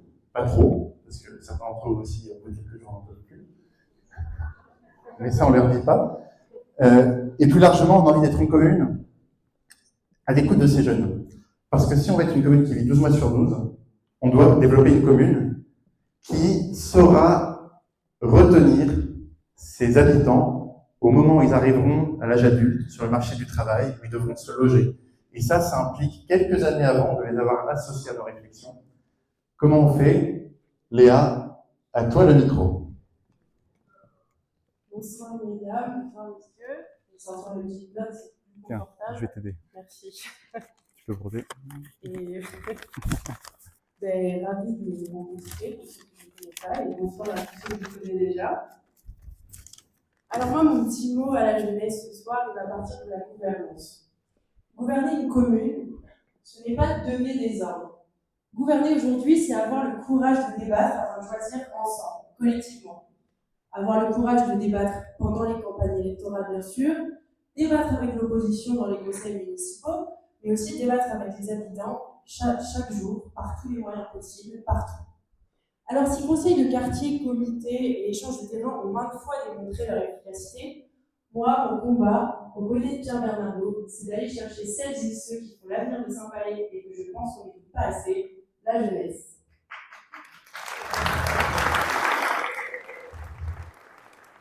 Alors, on entend beaucoup dire que c'était mieux avant, que les jeunes étaient plus patriotes, plus respectueux de leurs aînés et qui sont aujourd'hui désintéressés de la politique, qui ne votent plus et qui passent leur temps sur les réseaux sociaux, tout l'individualisme qui découle de ça. Je vais être honnête avec vous, je n'y crois pas trop. Je ne crois pas qu'on doit être si pessimiste à l'égard des jeunes. Peut-être qu'en fait, finalement, vos enfants, vos petits-enfants, ils ont besoin que vous les preniez par la main, qu'on les prenne par la main, qu'on les écoute et que leur avis soit enfin pris en compte. Alors à l'échelle du pays et aussi à l'échelle des collectivités locales comme Saint-Palais-sur-Mer. Parce que c'est ici que la démocratie participative peut faire le plus facilement. Et il était évident que face à ce constat, des actions s'imposaient. Alors Pierre déjà m'a fait dès la constitution de sa liste, parce qu'il a choisi d'intégrer, et je l'en remercie, 4 policiers de moins de 30 ans. Durant la campagne ensuite, il nous a semblé essentiel de sonder la jeunesse. Alors on a choisi les réseaux sociaux pour le faire, bien évidemment, toujours dans la démarche participative qui nous animait depuis le début. Alors quelles priorités sont ressorties de ce sondage? Je ne vais pas vous mentir, il y en avait beaucoup, je ne vais pas vous assommer. Rapidement, une commune plus écolo, moins bétonnée, plus verte. De deux, une commune qui propose des animations adaptées à tous, mais notamment aux jeunes publics. Ça peut être la programmation du cinéma ou de nouveaux types d'événements estivaux. Et de trois, une commune où les grands adolescents ou les jeunes parents peuvent s'installer et envisager un avenir sans être confrontés ni à la crise de l'emploi, ni au risque de fermeture des classes, ni à des loyers exorbitants. Et bien finalement, ce sondage, après réflexion, il s'est dit que c'était vraiment la pierre angulaire de notre projet pour les jeunes. C'est la base d'un travail qui, si vous nous faites confiance, sera lancé dès les premiers mois du mandat. Nous souhaitons leur donner une voie pérenne de la mise en place d'un conseil municipal des jeunes qui fonctionne, parce qu'il y en a eu un, mais il n'a pas très bien fonctionné, et des consultations régulières via les réseaux sociaux. En fait, en somme, la méthode, elle est simple, on veut juste communiquer de manière moderne et efficace avec la jeunesse. Pour leurs besoins du quotidien, oui, mais plus largement, pour leur donner envie de s'engager et de donner du sens à leur place dans la société. C'est pas seulement agir pour Saint-Palais, en fait, c'est agir pour eux et pour leur avenir. Initier nos jeunes au débat démocratique, à la confrontation d'idées, au fonctionnement des institutions, c'est aux côtés de leur parcours scolaire leur offrir la chance d'y prendre goût, de lâcher 5 minutes Instagram, TikTok et je ne sais quel autre réseau pour réfléchir à la mise en place de plans de projets. Alors je vais vous en lister qui m'en sont venus comme ça, mais je laisserai les jeunes y penser. Un club de culture intergénérationnelle, pourquoi pas des nouveaux espaces sportifs, pourquoi pas des organisations d'ateliers numériques entre les aînés et les plus jeunes, pourquoi pas. C'est bon pour tout le monde. C'est bon pour eux, c'est bon pour vous, c'est bon pour la démocratie qui, je crois, dans cette salle est une valeur qui nous rassemble. Et je pense sincèrement qu'à une échelle plus grande que de belles communes, c'est municipal nous apporte un grand cycle électoral qui va refondre notre futur. Et ça passera avant tout par une écoute des jeunes générations. Parce qu'en fait, là, depuis le début, on aborde plein de sujets qui sont passionnants et évidemment utiles. Et c'est pas que des bâtiments publics, c'est pas que des budgets. Une commune, c'est l'histoire que chaque génération écrit pour la suivante. Et si on veut un Saint-Palais qui vit 12 mois sur 12, alors nous devons aujourd'hui donner envie à nos jeunes d'en être les acteurs. Et finalement, le mot de la France, c'est une chance de m'engager aux côtés de Pierre à ses côtés. Je vous remercie pour votre écoute. Sympa.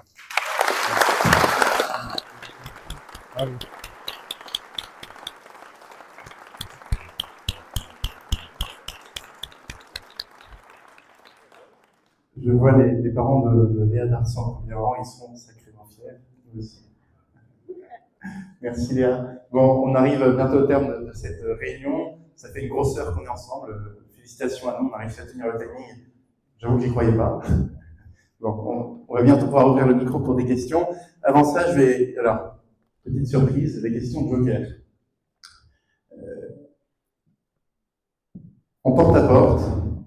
Évidemment, il y a des questions sur le programme, le financement, l'environnement, la voirie, etc., etc. Puis il y a aussi des questions qui nous étonnent, qui nous font rire, qui nous amusent. Je ne pourrais pas toutes les citer, on en a eu des gratinés, je vous assure. On a quand même quelques-unes qui sont revenues pas mal. Je vais y répondre en quelques mots. Bon, première chose qu'on nous a dit, et on peut l'entendre, vous avez tous le même programme, c'est pas pour qui voter. D'un côté, c'est un petit peu vrai, et c'est pas une mauvaise chose. Il faut qu'on arrête de faire semblant d'être en désaccord sur tout. Quand, sur les grands enjeux, on veut les mêmes choses. On veut tous un sentier des douaniers rouvert ou accessible le plus possible. On veut tous un joli centre-ville, on veut tous une ville sûre. Donc, c'est une bonne chose et ça veut dire que quel que soit votre vote dimanche, on devrait pouvoir tous travailler ensemble au service de notre commune demain. Mais, c'est pas totalement vrai non plus. On n'a pas tous le même programme. Il y a différentes visions de la ville qui sont proposées. Et la nôtre, celle de faire vivre Saint-Palais toute l'année, 2 mois sur 12, c'est un positionnement qu'on assume. On est les seuls à le proposer. Et donc, si c'est ce que vous souhaitez pour votre commune, je vous invite à nous faire confiance. Je crois dans ce projet. Je pense qu'il est bon pour la commune. Au-delà de cette vision de la commune qui caractérise notre projet et qui est, à mon avis, le point qui nous distingue le plus, je voudrais parler un instant de l'esprit de dialogue qui nous a animés au cours de cette campagne. Alors, dialogue avec les citoyens, ça c'était quelque chose de commun à toutes les listes. Je pense que chacun peut rencontrer l'ensemble des candidats ou le plus possible en porte-à-porte. On avait une permanence en centre-ville, on a pu recevoir beaucoup d'entre vous autour d'un café, d'une madeleine. C'était extrêmement agréable, en plus d'être un lieu de cohésion d'équipe exceptionnel. On a aussi voulu mener cette campagne dans un esprit de dialogue avec les autres listes, en partant du principe suivant. À Saint-Palais-sur-Mer, pour des raisons que je ne m'explique pas, la situation politique est incroyablement tendue. Ce qu'on a vu lors des dernières élections municipales il y a 1 an et demi, c'était, lunaire. Je n'avais jamais vu ça. Je ne partage pas cette conception de la politique où on attaque les gens sur leur vie personnelle plutôt que sur les projets. Et donc voilà, on a essayé de mener cette campagne dans un esprit de dialogue avec les autres listes. Et je dois reconnaître que le respect qui a marqué cette campagne n'est pas la responsabilité seule de notre équipe, c'est la responsabilité de tous les candidats, tous les citoyens, et voilà, en tant que citoyen saint-palésien, je tiens à remercier chacun des protagonistes qui a participé à cet esprit-là. Ceci dit, on a proposé aux autres listes, pour preuve de cette démarche de dialogue, une charte pour mener une campagne respectueuse, un débat avant le premier tour, quelques principes de bonne conduite sur l'affichage électoral, tout ça pour dire que les actes parlent plus que les mots. Cet esprit de rassemblement qui nous anime, on veut le maintenir si nous sommes élus demain. Et je veux croire que c'est un esprit qui anime aussi les autres équipes et qui me laisse entrevoir peut-être une vie politique municipale un petit peu plus apaisée à l'avenir. En tout cas, espérons-le. Un autre point qui nous distingue des autres équipes, c'est les personnes qui nous soutiennent. Alors là-dessus, je voudrais citer quelques personnalités qui me viennent. Évidemment, la première, c'est Claude Baudin. Je te remercie de ton soutien. Je tiens à le dire parce qu'un journaliste de Sud-Ouest a compris ou voulu comprendre que tu n'avais pas de préférence, mais voilà. Je te remercie vraiment de ton soutien, tu nous l'as exprimé l'autre jour également et il nous touche. Moi, Claude, tu m'as beaucoup appris. On est 2 personnes différentes. Une autre question qui est revenue en porte-à-porte, c'était vous êtes la continuité de l'équipe de Claude Baudin. Oui et non, en fait, on est 2 personnes différentes. Claude, il s'est engagé pendant 36 ans pour sa commune. Et j'ai envie de dire, il n'y a que ceux qui ne font rien qui ne sont pas critiqués. Donc, 36 ans d'engagement. Quand vous sortez de terre, un pôle santé, une avenue de la Grande Côte sublimissime, une salle de sport, Dominique Rocheteau, la salle Michel-Legrand, je pense que voilà, tu peux être extrêmement fier de ton bilan. Je te remercie de ton soutien qui nous touche. Ceci dit, je tiens aussi à te remercier de la relative discrétion dont tu as voulu faire preuve dans cette campagne, parce que tu comprends aussi, tu partages un souhait de renouvellement, les 2 personnes différentes, notre équipe est renouvelée aux 3/4, 75% de nouveaux. Et donc on veut faire des choses différentes, mais en respectant ton héritage. Et j'ai vu que ça n'avait pas plu à certains des concurrents que je dise que j'étais fier d'être resté fidèle à Claude, mais je suis fier de t'être resté fidèle. Je sais ce que je te dois. Ça ne veut pas dire que je te suis inféodé, mais ça veut dire que, voilà, tu m'as nommé adjoint, tu m'as beaucoup appris. Quand on a eu des désaccords, je te les exprimais dans un bureau et non pas devant la presse en essayant de te jeter en pâture. Je pense qu'il y a des manières de faire les choses. Et je maintiens que je suis extrêmement fier de t'être resté loyal. Et je te rends hommage, Claude.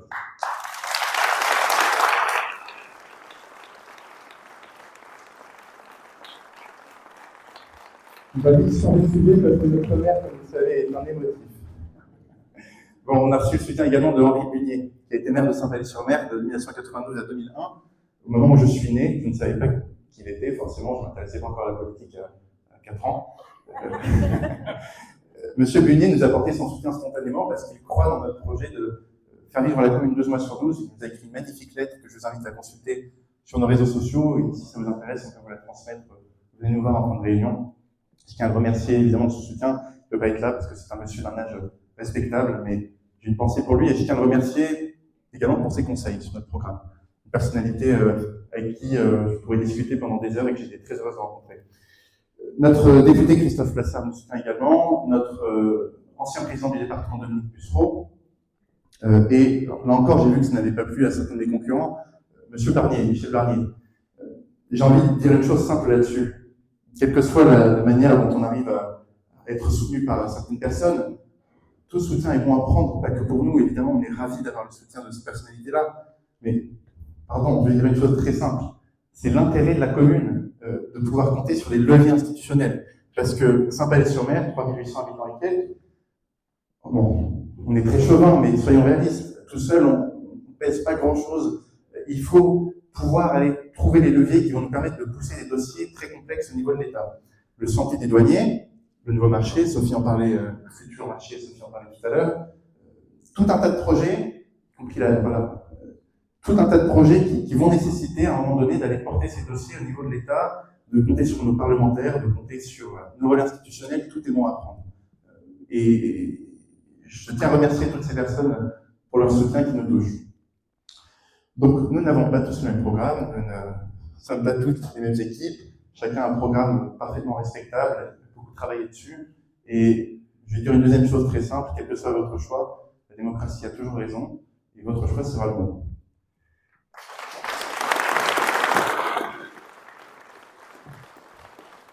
Allez, on va revenir rapidement en quelques minutes, je finis juste par un instant un petit peu plus léger, ce sont les différents bruits de couloir que j'ai pu entendre pendant cette campagne. Certains que j'ai censurés parce que c'était trop, ça ne se dit pas en réunion publique. Le premier portait sur mon lieu de vie. Là-dessus, il n'y a pas de secret. Moi, j'ai habité ailleurs qu'à Saint-Palais. J'ai 30 ans. Pendant 27 ans et demi, j'ai habité ailleurs qu'à Saint-Palais. J'ai habité à Limoges, où j'ai grandi. J'ai habité à Lyon. J'ai habité à Paris. J'ai habité un peu en Italie. Aujourd'hui, j'habite à Saint-Palais avec mon épouse, Marie. Alors, en porte-à-porte, c'est assez curieux. J'ai l'impression que certains, concurrents ou autres, se sont amusés à faire circuler des rumeurs. On a fait habiter un peu partout, on nous a fait habiter aussi à Niort, à Marseille, à Strasbourg. Bon. Et on a même appris, alors ça, on était ravis de l'apprendre avec ma femme, on avait 2 enfants scolarisés à Paris de 3 et 6 ans. Je ne connaissais pas l'existence. J'espère que cette rumeur est fausse. Sinon, il faut que quelqu'un aille les chercher à l'école. Alors, je tiens à le dire sans aucune ambiguïté, moi, il ne me viendrait pas l'idée de me présenter si j'habitais pas à Saint-Palais. Et je m'engage évidemment, non seulement à tenir toute la durée de mon mandat à Saint-Palais, parce que je crois dans ce projet, et j'espère que vous sentez la sincérité de notre engagement. C'est un projet qui se met pas en place en 2 ans, c'est un projet qui se met en place au moins sur une mandature, et j'espère qu'on sera déjà en mesure d'en mener une à votre service. Deuxième rumeur, alors ça, elle était pas mal du tout. Peut-être certains d'entre vous avaient trouvé un petit papier vert sur vos pare-brises en début de semaine, indiquant que Dominique Bussereau serait mon oncle. Bon, là-dessus, c'est évidemment pas vrai, à moins que j'ai raté un détail très important sur la vie de jeune homme de Dominique Bussereau. Je ne pense pas qu'il soit mon oncle, et donc je tiens à le démentir catégoriquement. Dernier point, alors ça aussi on l'a dit, et j'ai même vu, je ne citerai pas son nom, mais je l'ai salué en début de réunion publique, il se reconnaîtra, notre opposant favori, a même cité l'autre jour l'éventualité que je veuille me présenter à d'autres élections, député, sénateur. C'est très sympa, mais merci pour les conseils de carrière.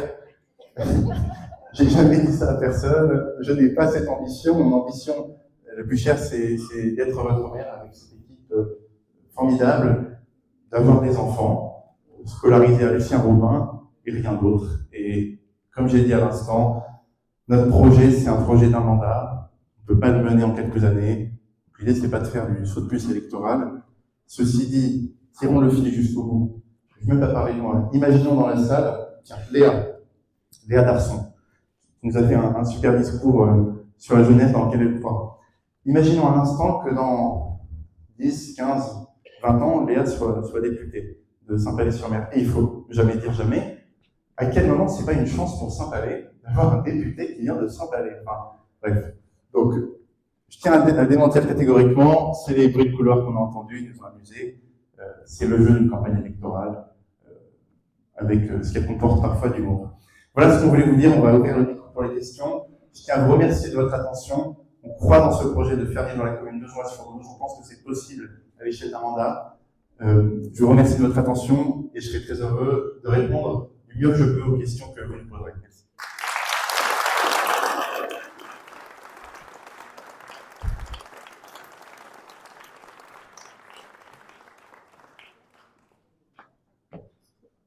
Ah oui, tout à fait.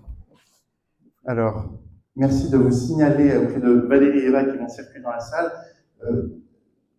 Je vais vous demander simplement de vous présenter en posant la question, question de transparence, et puis je vais prendre les questions peut-être par plusieurs pour pouvoir en prendre le plus possible.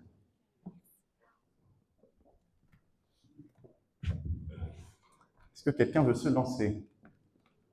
Madame. Ah, monsieur. Madame, puis monsieur. Puis monsieur. Je sais que vous avez des prénoms, mais je ne les connais pas tous. Christian. Monsieur. Edgar Nadeau, bonsoir. J'ai une question toute simple. Quel est le montant de l'endettement de la ville de Saint-Palais? Et selon vous, est-ce que cette dette laisse une marge de manœuvre pour réussir les investissements à faire pour la ville de Saint-Palais? Super. Merci, monsieur. Madame? On va les prendre par vague, Valérie.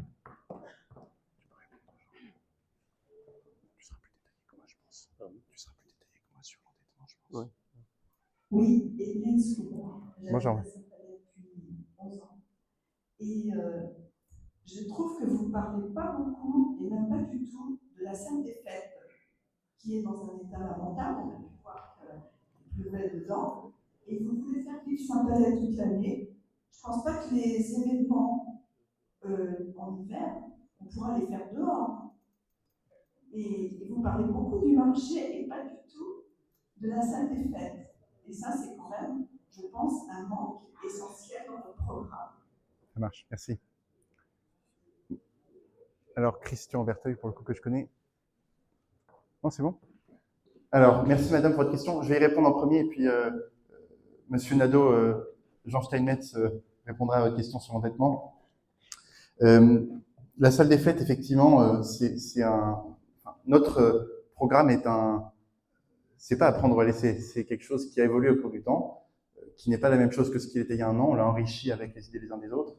Au départ, c'est vrai que dans le programme qu'on a imprimé, on a mis en avant le marché, mais ce que j'ai dit aux associations, aux acteurs économiques, y compris lors de ma dernière réunion à la salle des fêtes le 6 février, c'était que notre projet était plus global, donc on a pu communiquer dessus depuis. J'ai essayé de leur dire ce soir, je sais plus exactement ce que j'ai dit, mais voilà, j'ai essayé de mettre en avant ce point. En tout cas, je le dis très clairement, le marché et la salle des fêtes feront l'objet d'une réflexion globale. Il s'agit de doter la commune d'un marché et d'une salle des fêtes et d'un lieu d'accueil d'exposition et d'un lieu de convivialité qui nous rendent fiers, qui peut être d'ailleurs un seul et même bâtiment ou quelque chose de polyvalent. On sait faire ça bien mieux qu'avant. Voilà, je veux le dire très clairement. J'espère que ça répond à votre question, notre engagement. C'est d'ailleurs un projet qui est assez, je disais tout à l'heure, on a des points communs avec d'autres listes, c'est un projet qui ressemble de très près au projet qui nous a été présenté hier soir par l'équipe Saint-Palais au cœur. Donc, autre projet sur lequel on devrait pouvoir travailler ensemble, quel que soit le sort des urnes. C'était bien de le dire. Merci, madame. Jean, est-ce que tu veux répondre à la question de monsieur Nadeau sur l'endettement?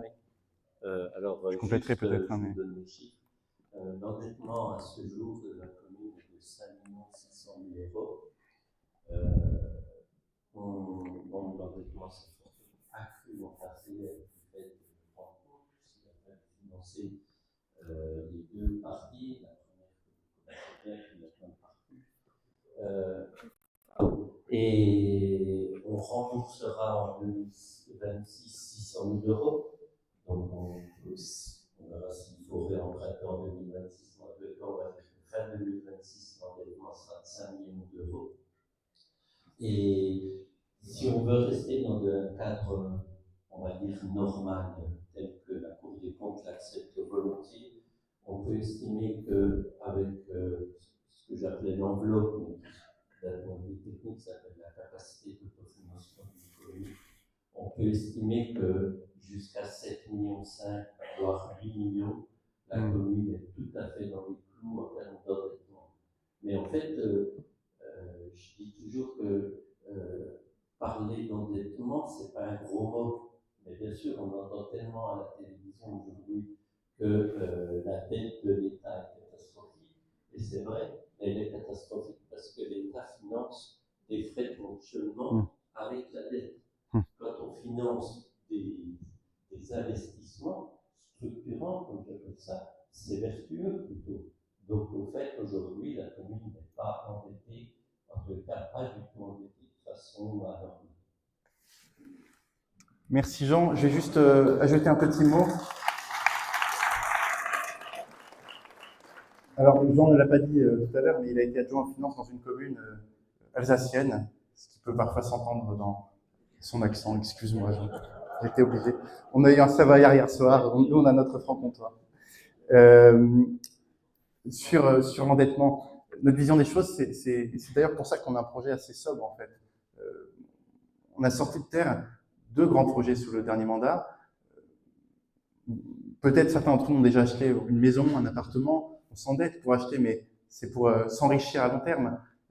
Ceci dit, il y a un moment donné où il ne faut pas s'endetter plus que sa capacité d'endettement. C'est pour ça qu'on a fait des choix. Et donc, je me permets de revenir aussi sur la dernière question à laquelle j'avais répondu, sur certains projets qu'on nous prêtait, bruit de couloir. Là aussi, on a tout entendu. Construire des immenses immeubles, des logements sociaux, à outrance, la vente du terrain de foot, etc., etc. On a fait des choix. On veut se focaliser sur un grand projet. On pense que c'est le maximum de ce qu'on peut se permettre dans cette conjoncture aussi difficile pour la commune qu'elle l'est pour nous tous. Est-ce qu'il y a d'autres questions? Monsieur.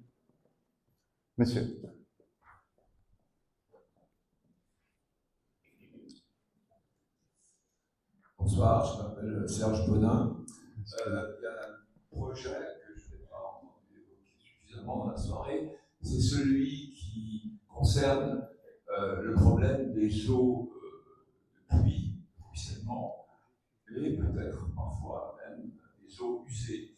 Alors, si j'ai bien compris, moi qui habite ici depuis quelques années,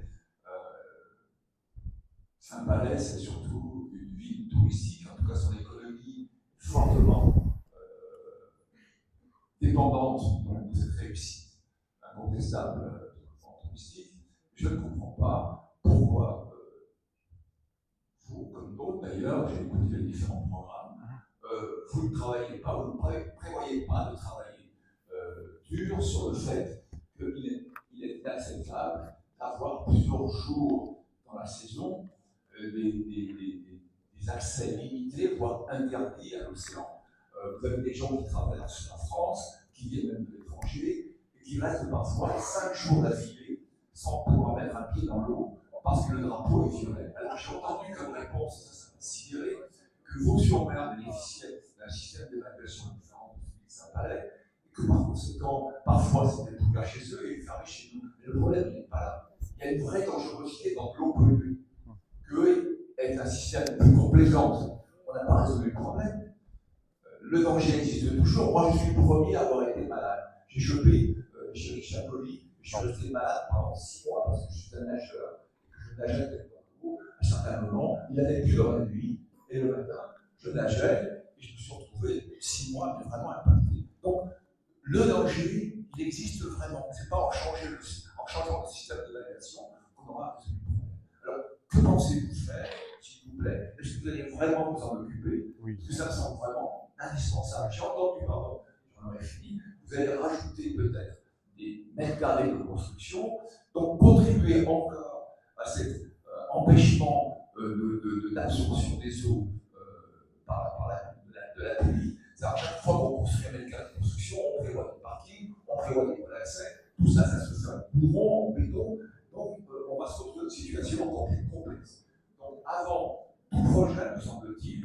commençons par le début, essayons de trouver une réponse à cette histoire de polluer et d'empêchement de profiter de ce qui représente le premier intérêt économique de la ville. Merci. Merci, monsieur. J'ai vu une deuxième main se lever. Monsieur, je vous en prie. Hubert Etinet, depuis 6-7 ans sur Saint-Palais, côté Puraco. Je reviens sur la partie financière de la voirie. Vous avez évoqué des travaux, des investissements pluriannuels sur le plan de la voirie. Quel est le budget que vous comptez affecter sur la réflexion de la voirie? D'accord. Pour nous donner une idée sur le budget. Parfait. Merci, monsieur. Alors, monsieur Bonin, votre question, je pense que vous avez absolument tout dit. La question de la pollution des eaux que vous avez vécue personnellement avec votre maladie, elle est multifactorielle. Donc, c'est une hydre à plusieurs têtes contre laquelle il faut lutter avec beaucoup de détermination. On a le fait qu'on a une voirie imperméable. Donc, quand l'eau de pluie tombe, au lieu d'aller vers le bas, comme une éponge, et d'être absorbée, elle va dans le sens de la pente, en entraînant avec elle tous les déchets qu'il y a dans la rue, et tout ça finit dans l'eau, contribue à la pollution. Deuxième facteur, on a quelques maisons, de moins en moins, puisque, notamment avec l'action de Stéphane Macronon et de la municipalité, qui lui est adjoint en charge notamment de la qualité des eaux, on a réussi à baisser le nombre de maisons qui étaient mal raccordées, et dont les eaux usées partaient dans le réseau d'eau de pluie. C'est des anciennes maisons le plus souvent qui nécessitent de faire des travaux, mais voilà. On a ces facteurs-là qui jouent, ajouté au fait que quand il pleut encore plus qu'avant. Le changement climatique oblige. Tout ça fait qu'on lutte contre quelque chose d'assez puissant. Alors, vous avez aussi résumé, à mon avis, tout le paradoxe. Santé versus tourisme. Tourisme, parce que quand on vient là, on a envie de pouvoir se baigner, quand on est notamment vacancier. Mais santé, je vais vous dire une chose assez simple. Si nous sommes élus, moi je ne me vois pas être le maire d'une commune qui aura autorisé de façon laxiste la plage à être ouverte pour se retrouver avec une épidémie de Escherichia coli pour 50 personnes, certaines d'entre elles des aînés, on risque d'avoir des morts. Voilà. Si on se dit les choses clairement. Donc, le rôle de la commune, c'est pas d'autoriser ce genre de choses, c'est d'être responsable. Comment on fait pour lutter contre ça? Effectivement, c'est pas dans notre programme, c'est plus un projet de long terme de la municipalité. Oui, il y a des logements. Votre maison a bien été construite un jour, on a tous des maisons qui ont été construites un jour. C'est normal d'avoir des maisons qui se construisent à Saint-Palais. Il n'y a rien de massif qui va difficulter la commune, il y a simplement quelques mètres carrés.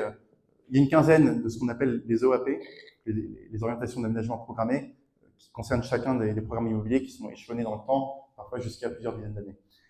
Ceci dit, vous avez dit que c'était des mètres carrés de béton en plus, et là je ne suis pas tout à fait d'accord avec vous, parce que la commune, elle a un cahier des charges, sur lequel elle peut être très exigeante. Et aujourd'hui, on végétalise au maximum à chaque fois qu'on construit quelque chose. Donc, l'engagement que je prends devant vous, c'est toutes nos nouvelles constructions on sera hyper exigeant là-dessus, Anne-Laure essaie de vous le dire, bonnes pour l'environnement. C'est-à-dire que si on peut construire avec des végétaux, avec, pas la maison en végétaux, mais autour de la maison, on se comprend, du goudron qui soit perméable, etc., on fera ça. Voilà. Le développement d'une commune ne peut aujourd'hui qu'être raisonné, et si vous voulez, on pourra en discuter lors du moment convivial ensuite, c'est une problématique absolument passionnante. Monsieur Gatinet, vous demandiez quel était le budget prévu pour la prochaine mandature. Je n'ai pas de chiffres bruts à vous partager. Aujourd'hui, en fonction des années, le budget de voirie de la commune, il oscille entre 600 000 et 1 million d'euros. Ça dépend, en fait, c'est une réponse de Normand, excusez-moi, hein, mais ça dépend du diagnostic qu'on va poser. Ce qu'on va faire dans les 100 premiers jours, c'est on va établir un calendrier pluriannuel sur toute la mandature de rénovation de la voirie. On va ensuite chiffrer en fonction de nos capacités de financement. On ne va pas financer un programme de voirie qui conduirait nécessairement à une augmentation d'impôts ou à de l'endettement. Donc, par contre, on peut se dire que la réponse devient beaucoup moins normande d'un coup, dans les mêmes ordres de grandeur qu'aujourd'hui, parce qu'il y a des rues qui sont en très mauvais état, qui nécessitent une prise en charge urgente. Pour n'en citer que quelques-unes, le chemin des Pinsons, la rue des Fougères, l'avenue des Peupliers dont les travaux sont en cours. Il y a de tout à Saint-Palais. Il y a des rues magnifiques, il y a des rues qui résistent bien, puis il y a des rues qui ne sont pas au niveau de ce qu'on est comme commune. Donc, réponse en bref, à peu près la même chose. Rendez-vous à la commission, au conseil municipal, si nous sommes élus en fin d'année, lors duquel le budget de la commune sera voté, mais on ne va pas ni réduire, ni augmenter drastiquement. Est-ce qu'il y a d'autres questions? Je vous en prie, madame.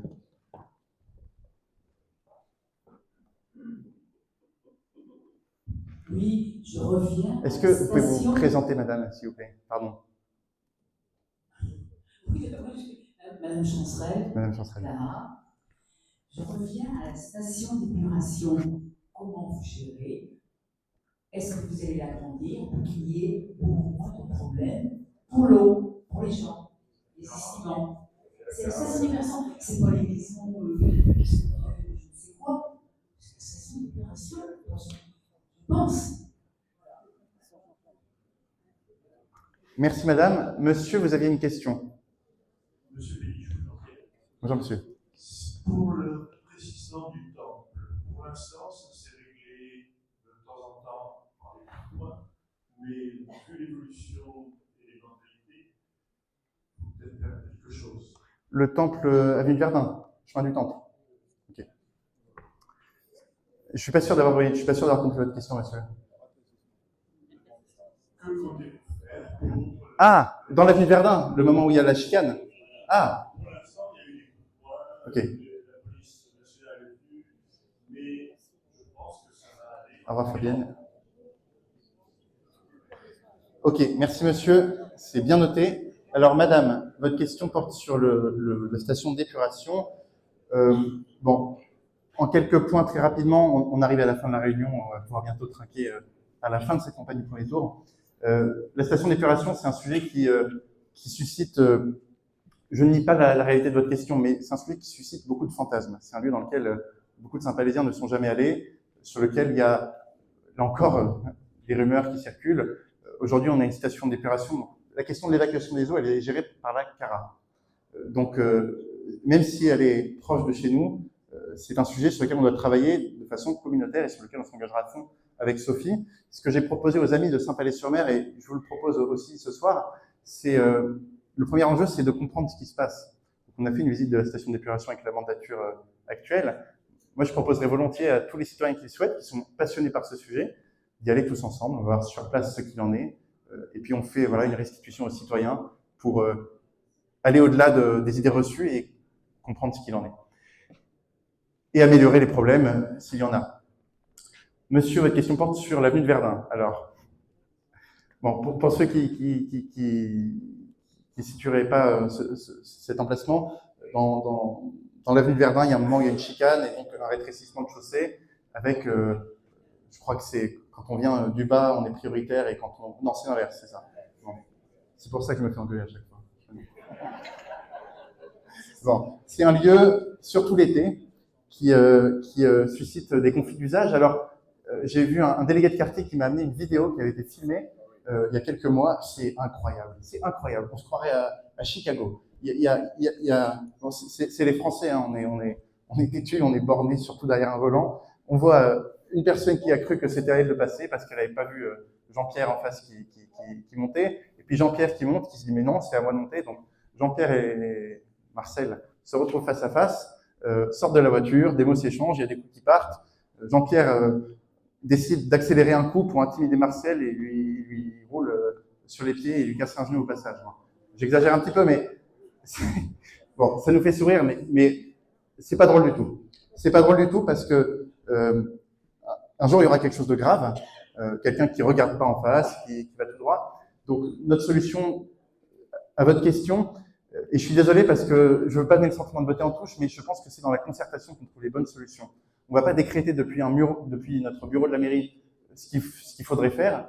On se rend sur place avec les riverains. Je connais ceux qui habitent juste en face, qui ont été témoins de cette scène. On va élaborer des solutions ensemble, exactement dans le processus qu'a détaillé Guillaume. Voilà. Je préfère vous faire une réponse honnête parce qu'on n'a pas la science infuse et il faut aller chercher l'expertise là où elle est. Non, c'est pas la priorité, mais bon, si, vous savez, les gens, les couteaux et tout ça, ça peut sortir. Non, mais pendant un temps, vous aviez prévu de mettre des feux tricolores. Pour des feux,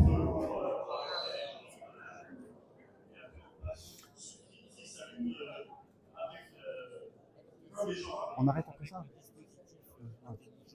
Oui, c'est ça. On peut trouver j'habite, enfin, je suis concerné, directement concerné, et aussi plus tôt, tout a été essayé. On a mis la régulation unique, on a, bon, etc. Je pense qu'en lien, c'est pour ça que je me permets de prendre la parole, avec l'éclairage public modernisé tel que je le présentais tout à l'heure, je pense, j'imagine qu'on doit pouvoir trouver des solutions pour mettre en place des dispositifs qui soient pertinents à certaines heures et à certains jours et certains mois de l'année. Mais qu'en revanche, mettre un truc très lourd, très pénalisant, quand ça ne sert à rien au mois de janvier et au mois de mars, ce serait contre-productif. Donc il faut faire preuve de pragmatisme, et je pense que cet éclairage public modernisé permettra d'apporter une modularité, une réactivité qui sera intéressante pour gérer un cas comme celui-ci. Donc pourquoi pas des feux, mais seulement à certaines heures, certains jours, pendant les mois estivaux. Le reste du temps, j'y vais tous les jours quasiment, puisque voilà, c'est un petit, enfin, c'est pas un vrai souci. Mais en revanche, quand je vis en août, je suis comme vous, j'ai assisté à ce genre de problème.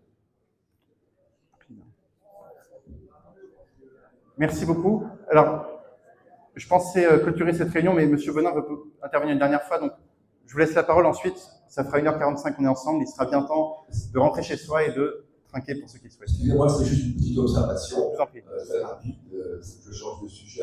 Je suis là depuis 3 ans en résidence principale et j'ai observé une chose assez étonnante, c'est qu'il y a une véritable fracture au milieu de la ville. Moi, j'appelle ça le désert de Gobi. Vous savez, la petite place qui est très sympathique avec les bancs et tout. Et ça s'arrête au Dransart, en fait. Et dès qu'on a passé le Dransart et l'Intermarché derrière, les pauvres commerçants, ils font ce qu'ils veulent, tout ce qu'ils peuvent pour essayer de survivre. Et je vois qu'il y a un turnover incroyable. Donc je me dis, il y a un problème. Qu'est-ce qui se passe? Comment se fait-il qu'il y ait un désenchantement dans cette partie de ville? Il n'y a pas de raison. Et je me suis dit, c'est parce qu'il n'y a rien entre les deux. Il n'y a pas de réunion. Est-ce que vous pourriez envisager d'installer quelque chose de pérenne, pas un kiosque à musique qui va fonctionner 3 fois dans l'année, quelque chose qui soit vraiment toutes les semaines ou tous les mois, ou quelque chose qui soit vraiment un lien et non pas un truc décor. Voilà, merci. Merci Monsieur Bonin. Pour répondre à cette dernière question très rapidement, vous avez tout dit. Effectivement, il manque le trait d'union. Ce qu'on propose, nous, c'est une concertation citoyenne dans la première année du mandat pour réfléchir aux meilleurs projets, mais effectivement, il faut quelque chose qui fasse que, quand on part de Judici, c'est le cas de le dire, on arrive à l'Intermarché, puis ensuite on va souvent pas plus loin, et c'est au détriment de tous les commerces, notamment l'excellent restaurant Mimosa qui a ouvert sur la place du marché. Bon, tous ces commerces en enfilade qui sont exceptionnels. Donc voilà, on va y réfléchir ensemble. Mesdames, Messieurs, c'est non seulement la fin de cette réunion, mais c'est aussi la fin de cette campagne du premier tour. Monsieur le maire souhaitait dire un mot très rapide, et ensuite on va pouvoir traquer à la fin de cette campagne. Bon, pour l'instant, je pose. Excusez-moi. Donc, vous avez eu des doutes, sans doute. Donc, Pierre vous l'a expliqué tout à l'heure. J'ai assisté aux 4 réunions. La succession est ouverte. Mais vous avez bien compris, parce que certains n'avaient pas compris, oui, je soutiens Pierre Barra. Ça, c'est une chose. Deuxième chose, ceux qui étaient là hier soir, il y a quelque chose qui m'est resté en travers. Je crois qu'il y en a quand même plusieurs autres choses. Une chose, parce que ça fait peut-être 36 ans que je suis élu, que ça fait 18 ans que je suis maire, je crois que j'en ai pas profité pour ceux qui me connaissent. Alors, entendre dire hier soir qu'il y a 2 ans, on a augmenté nos indemnités, moi et mes adjoints. Jamais on n'a dit ça. Et on vous l'a dit publiquement hier soir. Pierre, alors je te demande, toi, tu vas sans doute être élu, j'espère, est-ce que tu baisseras de 30% tes indemnités de maire? C'est à croire si tu me soutiens ou non. Juste un mot pour donner de la visibilité à tous. Monsieur, je vois que vous avez des questions. Parlons-en en priorité autour d'un verre. Il faut libérer les personnes qui veulent rentrer chez elles. Bon, en un mot sur la question des indemnités, effectivement, je rajoute à ce que tu as dit que les personnes qui nous expliquaient hier que c'était scandaleux avaient voté pour les indemnités actuelles des maires et des adjoints il n'y a pas plus tard qu'il y a une quinzaine de mois. Donc, les paroles et les actes. Moi, je vais faire une réponse très franche et sans aucune démagogie. Tout travail mérite salaire. Tout travail mérite salaire. Ça dépend en fait du profil de l'élu. Si on est un élu qui a une pension de retraite ou cumule ce mandat avec un mandat de conseiller régional, départemental ou une autre activité sur le côté, je comprends qu'on puisse proposer de réduire, et c'est même très bon. Je trouve que pour le citoyen, c'est le genre de geste symbolique à haute portée. Moi, si je suis élu, donc j'ai 30 ans, j'ai un boulot que je quitte si je suis élu, et si c'est le cas, je coupe mon salaire par un nombre entier. Voilà. Donc, j'ai 30 ans, j'espère avoir des enfants, j'ai une épouse qui travaille, mais à 30 ans, il faut gagner sa vie. Et le salaire de maire, il n'y a pas de secret non plus. C'est de l'ordre, sous ton contrôle, Claude, de 2000 et quelques centaines d'euros, 2200, 2300 euros. C'est un salaire parfaitement respectable, convenable, que beaucoup de gens seraient très heureux de gagner. On ne parle pas non plus d'un salaire pharaonique. Donc voilà, vous avez ma réponse. Et je vais dire une dernière chose là-dessus. Tout dépend du profil d'élu qu'on veut, parce que si le mandat politique n'est pas bien rémunéré, on va se retrouver comme au XVIIIe siècle, à l'époque, au XIXe siècle, à l'époque du suffrage censitaire, où les élus étaient soit des personnes très fortunées, soit des personnes assez âgées qui avaient accumulé de la fortune, et c'est très bien parce qu'elles font partie de la société. Mais si on veut des actifs, des jeunes, des personnes qui ont des familles, des enfants dans la vie publique, il faut aussi pouvoir rémunérer, alors pas de façon démentielle, mais de façon convenable, les mandats électoraux. Voilà ce que je pense.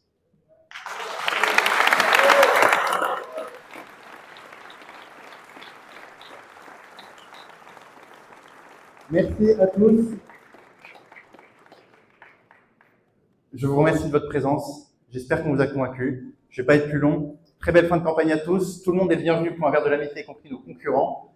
Bonne fin de campagne du premier tour et je l'espère à la semaine prochaine pour la campagne du second tour, si vous nous faites confiance. Merci beaucoup.